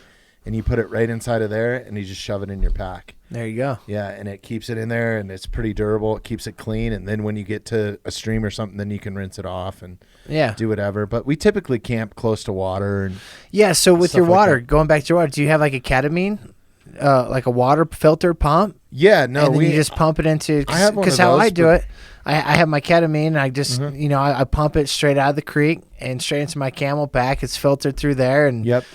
so I know if that's my water source. That when you're going hunting, you want to find where your water is. Oh, and you need it too, man. You need it, and don't ever if you're running low and you're crossing water, you might as well fill up. Yeah, take the time to do it. You never know when you're going to see it again. Yeah, no, I ran into, it was 2 seasons ago. I started chasing this herd, ended up super high, and I was like, oh, it'll be easy. I was hunting a new area, and I was looking at a topo map, and I was like chasing these elk up this draw, and then I started up the mountain and went probably 6-7 miles chasing these elk up the hill. Or up the mountain and got way above tree line and then went over the backside. So then I had to come back, right, to even get to spike camp. And then I was like, fuck it, I'm just going to go to base camp because my brother and them were there. And I was like, it can't be that far. And I was looking at the map and I was like, I think I can go through here and it'll be really easy. Wasn't easy, dude. Uh-oh. I was so dehydrated by the time I got back because there was no running water off that side of the mountain. It was dangerous, man. When I got to the stream, I didn't care what was in there, dude. I was so fucking thirsty, and it was so hot that day. It was like a 90-degree day. It was a fluke day to be above tree line. It was like 60. I actually took my shirt off completely at one point. And a news helicopter flew by. I was like, what are the odds? They're like, what is this fucking guy doing think up you're here, endangered dude? out there. I was like, no, I'm good. I was like giving him the thumbs up. Endangered Right? species down there. Yeah. Sasquatch. But yeah, no, I ended up like just falling in that first stream that I got back to, which was almost at base camp. So I'd done 20 some miles that day and I ran out of water about halfway through because I was just drinking it like crazy. I wasn't prepared, right? Yeah. You want But to I make didn't sure. expect to do that either. So Right. yeah. Yeah, man, it can get scary out there, and you got a lot of new hunters, guys that don't really know what they're Super doing. important. Yeah, man. And if you get Giardia, you don't ever want to have that shit again. Giardia, what? So it's it's dirty water. Yeah. And you will ruin your elk hunting trip for the next like 5 days. Ugh. It's basically like getting the Tijuana. What do they call that when you go to Mexico and you get dirty water? Montezuma's revenge. Yeah, Montezuma's Yeah, I don't want revenge, any right, part of Jeremy? that. Yeah, no. No good. I'm pretty good, man. My body, I tell you what, it's incredible. Yeah, I'll go up cast there. iron And stomach. I do, man. Yeah. And I can shit when I need to shit. Yeah. I don't have to. I just got an iron gut and eat whatever. But again, when you're on the mountain, you're not eating a lot. Yeah. You just pack what It's cool for too essentials. because I've gotten a little bit more into foraging and stuff, so I'll start watching for stuff. If you come across like an old mine camp up where we're at, we were finding feral asparagus. So these huge asparagus, dude, they're like, and it's actual asparagus, Wow. man. You can cut that up, cook it, mushrooms. You can Nice, eat all kinds man. of different stuff. Live off the land. Yeah. And it's kind of cool to do that when you're out there. I always carry. I love it. I carry a little pack rod in my backpack as one of my things. So if we're at a high alpine lake, middle of the day, it's kind of shitty hunting. So it's awesome to find water and just hang out, a hammock. Hell yeah. So there's a lot of nights where I sleep in that hammock or in that pad and just a sleeping bag. If the weather's good. If not, I'm going to make it back to Spike Camp. And if there's snow coming in or something, you need to be in some sort of cover, dude. For sure. Yeah, there's That's crazy so dudes that's out there, another but thing. I'm no pro hunter, man. I like. What people need to realize too, like when we go archery hunting, it's in September, so it's typically a little bit warmer. Yeah. Nighttime, you can relax, but you go into second, third season, you're camping in the snow. Yeah. So one thing that I do, I just have a little space heater. I have a nice tent. It's a tall tent. Stay comfortable, man. I can step in there. I can be standing up completely. Sleeps 2 people with cots, tons of room. And you go in there and you put that space heater on. The tents heat up in 5 minutes. I just bought a Teton tent this year. Okay. And it's a canvas tent. I'm pretty Nice. excited about that because really the camper I only take out with the family. Gotcha. So like to take it elk hunting and stuff, it's like I'm worried about leaving it for multiple days and but that canvas tent's pretty badass. I'm excited about that. Yeah, canvas tents are nice. And I'd prefer that over staying in the camper. The camper's too much work, dude. It's like It is a lot of work. It's easy, but it's too much work for what I want to be doing. Yeah. So it's like I got you, Yeah. man. It's dude, the weather, like when all this snow came, I looked at my buddy Caruso, I think it was yesterday. I was like, you know what this snow makes me want to do? It makes me want to go chase elk. That's exactly what I said to him coming off the I mats, can't wait, man. I just got my regs in the mail yesterday yesterday. So I was Nice. checking that out last night. So Yeah, man. Yeah, I'm excited I'm about it. excited. Hopefully, no fights will ruin my hunting season this year. we got to talk. You got to get one scheduled before you got to talk to. Yeah, so I'm thinking I would go get this win in March. Yeah. And then go get a big win in like July. Get on like that July card. I'm trying to just stick to these pay-per-view cards, Yeah. get a July pay-per-view card, and then you're right, get something in October, and then boom, 3 fights this year. Yeah. Sitting pretty, go hunt and live, man. There you go. They can't ask you to take one short notice if you fought, 4 weeks ago or Well, whatever, right? they can, and Yeah. sometimes I say yes. Yeah. Hell yeah. But it's great, man. It's Maybe all you'll about be calling opportunity. the shots by then. Yeah, we'll see, Yeah. man.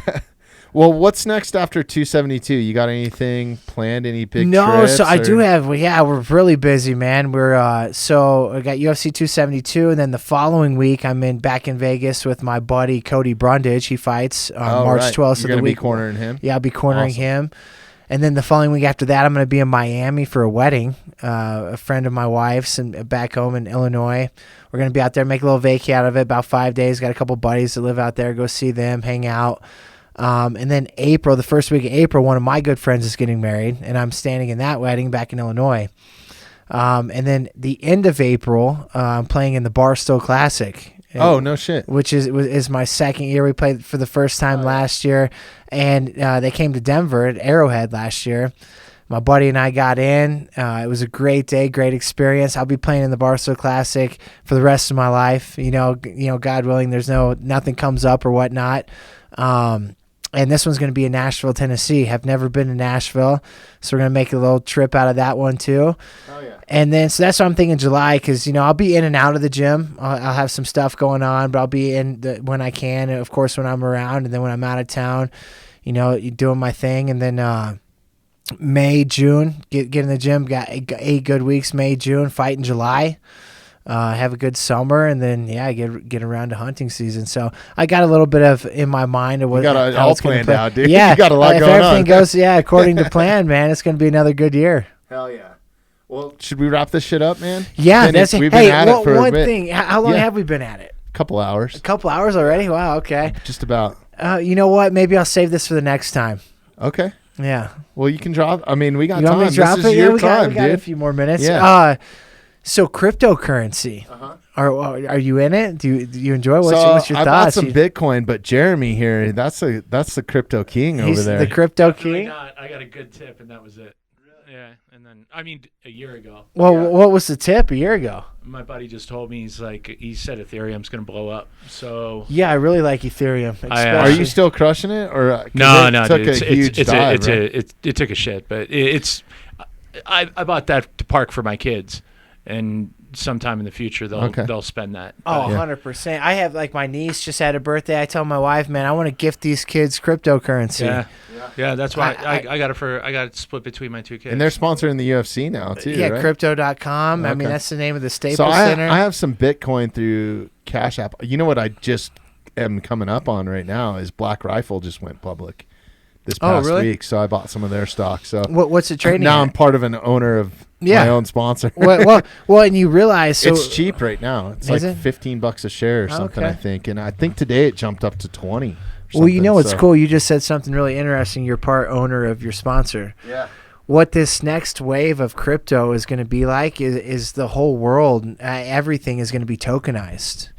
That's why the Fed's poking their head into it. Yeah. And so Or Feds. which isn't a bad thing because I don't know if you guys how familiar you are with it, but the whole point of the blockchain and cryptocurrency is it's decentralized, right? Yep. So it's away from the Feds. But then I don't know, the Squid Games got really popular, and the people behind the Squid Games token, it made this token, and it went up like a crazy number, and they just pulled the rug. Whoever built the token just took all the money. Well, it's like Dogecoin, Shit. right? Same kind of no, thing happened Doge- with that. That's what I don't fucking think scares me about it. Dude. Well, but it wasn't based on anything, and then Yeah, I don't think that somebody's happened. always going to be stuck holding the bag. Yeah, right. Well, so that's why the Feds, I think they need to get involved a little bit. They need to put some type of regulation because I think it's safe to say we could all sit here and agree that what happened when someone just pulls the rug out and takes all your money, that's not fair. That's not legal. And Yeah, but they're going to be taking all your money. yeah, yeah. Well, I know, but I feel like they need to step in and regulate it somewhat. It's interesting, right? Because the whole point is to be As decentralized. long as they don't treat it like marijuana and put like a 35% tax rate on it or something. Yeah, no stupid like kidding. that. I think it would Like, just look be at the like state of California. It's like 45% or something. Oh, dude, it's crazy. It's Now crazy. Biden just signed these new tax bills. It's just, things are just outrageous, Yeah. man. I No, mean, that's wild. yeah, it is wild. But I'm a huge Hopefully they advocate don't ruin it. I agree. I agree. Like I said, the whole world's going to be tokenized. So you tokenize real estate. I think there's $326 trillion in real estate. If just a fraction of that, meaning, a ski resort in Vail goes up for sale, you could be a part owner of that. If you would put $1,000, if you would put $1,000 in the New England Patriots in the year 2000, you'd have like north of $4 million today. Right. And prior to this world being tokenized and cryptocurrency, the average Joe like you and I sitting here weren't able. It was the 10% that was able to get rich. So it's almost, I trying to wrap my head around this, and maybe you can explain it better because I don't understand the difference between all the different. So a lot of these companies have their own currency, right? Yeah. Is that kind of how so it works? Think of it. Don't think of it as currency. Think of it as cryptos are software programs that are like making your life easier. There's just technology that are going to be the future, and it's based because of the blockchain. Okay. The blockchain is going to completely just change the way the world's ran. And it's basically going to eliminate the middleman of all these transactions that maybe they're just taking a fraction of these transactions, but they're doing that 20 million times and making billions of dollars. But if you're buying the cryptocurrency, then you're investing in a stock that can appreciate, right? Yeah, because you're investing the American in dollars, the good ones. yeah, it's like trading currency on a national level, right? There's a limited amount of each. Okay. Yeah, and there's only so much of each, and so you look at it, the three phase. The first phase was Bitcoin and the blockchain, right? Sure. And now now the second phase was like the meme coins, the Doge coins. People were getting rich off of Dogecoin. I had a buddy that made a shit ton of money off the Dogecoin. Bought it. His little brother told him about it when it was like 0.000 something. Thing went all the way to 70 some cents. He turned a lot. I mean, he's got like 80 Ethereum because of it. So he's done very well, right? So that was like the second phase. So how are you guys shopping all this? Because I'm doing this shit through the Cash App, man. I have 4 different accounts. I use the Gemini. I use the Crypto.com, of course, which again, you can buy. They're all just sorts as safe. Of different crypto. Yeah, it's just like a bank currencies. account. Okay. Yeah, early on in Bitcoin, people are getting their Bitcoin stolen. Well, that doesn't happen anymore. The safety and security is so high. Now, if you sell it like a stock, like I use Scottrade or one of those companies, I think, if it's not on the Cash App, if you go to sell, is there a handling fee or something like if you that? go buy, there's a fee. I haven't cashed out anything. I'm in, and all my money that's in, I plan on. That's a 10-year vision for me. I'm not trying to get rich quick right now. And that's how you should invest. It's something you believe in. I thoroughly believe in the coins that I'm in, the software programs that I'm in. And again, this tokenization, man, we're going to be able to own a percent of the Denver Nuggets, the Denver Broncos, real estate. You can own a building in New York that's just going to appreciate over time. And, same with these NFTs. And you can do it. Like, that's one of the cool things about stock and getting in on something early, like a penny stock or a new stock like Black Rifle. I mean, Tesla has been really good to me because I bought in at the crash of the pandemic, and it's already back up a shit ton. So man. Early investors. And that's what I love about this new form of trading, too, is some of those you have to buy a full share at a time, right? Yeah. And a lot of these new apps, you can buy a tenth of a share or a portion. If you only have $1 to invest, you can invest that. Exactly. That's the whole point of the tokenization. Yeah. And I think it's just going to build a lot of opportunity for guys like us, average people, taking it away from the top and dispersing it a little bit. Yeah, hell yeah. So how are you involved with it? You're just investing at this point? Yeah, I'm just investing in a few coins myself. Okay. And so off the air, you're going to have to give me the lowdown. Yeah, for sure. For sure, man.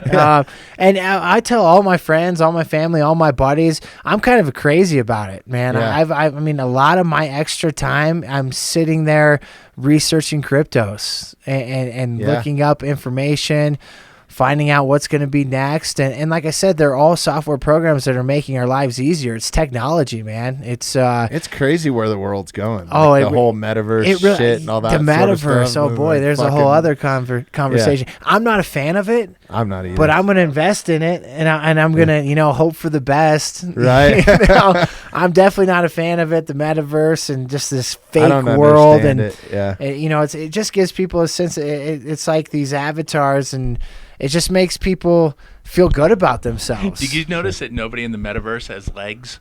Have you seen the commercials? Everybody's just floating. They're just floating around. They've got this cool little avatar. I wish I could invest in something like, I don't know, like national parks or something in some form or way, or some sort of fashion. I'm telling you, this whole this next wave of crypto, it might be the final wave. I kind of sound crazy. It's to make the big money. Sure. And then once that opens up, you'll always be able to invest in whatever it may be. Sure. But you want to get in early, man. There's the few coins that I firmly believe that are the future, and gives people opportunity to have some ownership and some say. Yeah, of course, man. Right. Of course. Yeah. Well, awesome, man. Let's go ahead and wrap this thing up. I know you got some places to be and some stuff. And you're welcome back here anytime, dude. For sure, bro. Make the drive up. Come up after the fight if you want. Okay, cool. Yeah, give everybody my love down at Factory X, man. I know I got a long list of people I got to get in here from there. So yeah, that's super shout cool. out You to all should those get a dudes. lot of them. Yeah, they're always welcome. So cool, man. But yeah, before we jump off, where can people find you? You just drop your Instagram. Yeah, you got I a had website or anything? I yet? don't have a website. I just have Instagram, which is what I do. The Hanyak DJ. That's what I'm primarily use to get the word out. I've got the little highlights below of Factory X, kind of what we do at Factory X, what I do at Land Up Performance, the books I read, my dog, and then every fight I have just a recap of the whole fight week. Of course, golf family. So that stuff's pretty cool. And then I'm on Twitter as well. Facebook, I'm not on too much, and it's a lot more of people that, just friends that I know. So mainly Instagram, the Hanyak DJ, and you guys can catch me March 5th, UFC 272. I'm really excited about that opportunity to go out there and climb the ladder once again. Hell yeah, dude. We'll be looking for you to go kick some ass. So Appreciate you, bro. Yeah, and I'll be back in here after the victory. We can chop it up and absolutely For come sure, up anytime, man. I appreciate you, dude. We won't leave such a big gap in between. So Yeah. Thanks everybody for listening. We'll catch you on the next one. Thanks, Dustin. Deuce.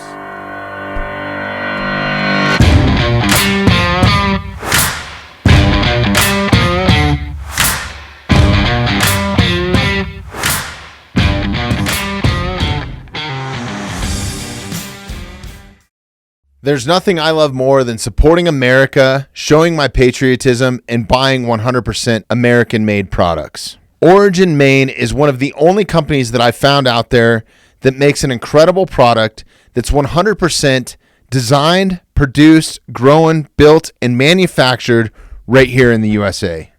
So if you're looking for 100% American-made boots, high-quality denim, jiu-jitsu gis, rash guards, hoodies, bags, Jocko Clean Energy Fuel, supplements, and much more, look no further than OriginMaine.com. If you want to support the U.S. economy, the U.S. workforce, then you can 100% trust Origin and the amazing people that are running this company. And because they are a sponsor of the Mountainside Podcast, you as a listener can truly reap the benefits of buying American-made products at a discount. All you have to do is simply use promo code TMS at checkout, and you will receive 10% off your entire order every time that you visit OriginMaine.com. Once again, that's promo code TMS, the number 10, TMS10 at OriginMaine.com. We are also brought to you by Uncanna CBD. If you're looking to trust a natural solution, then look no further than Uncanna to help you curb anxiety, get better sleep, helping with long-term pain, joint mobility, muscle recovery, and many other benefits, then you need to try a full spectrum or broad spectrum CBD. And the only brand that I trust is Uncanna.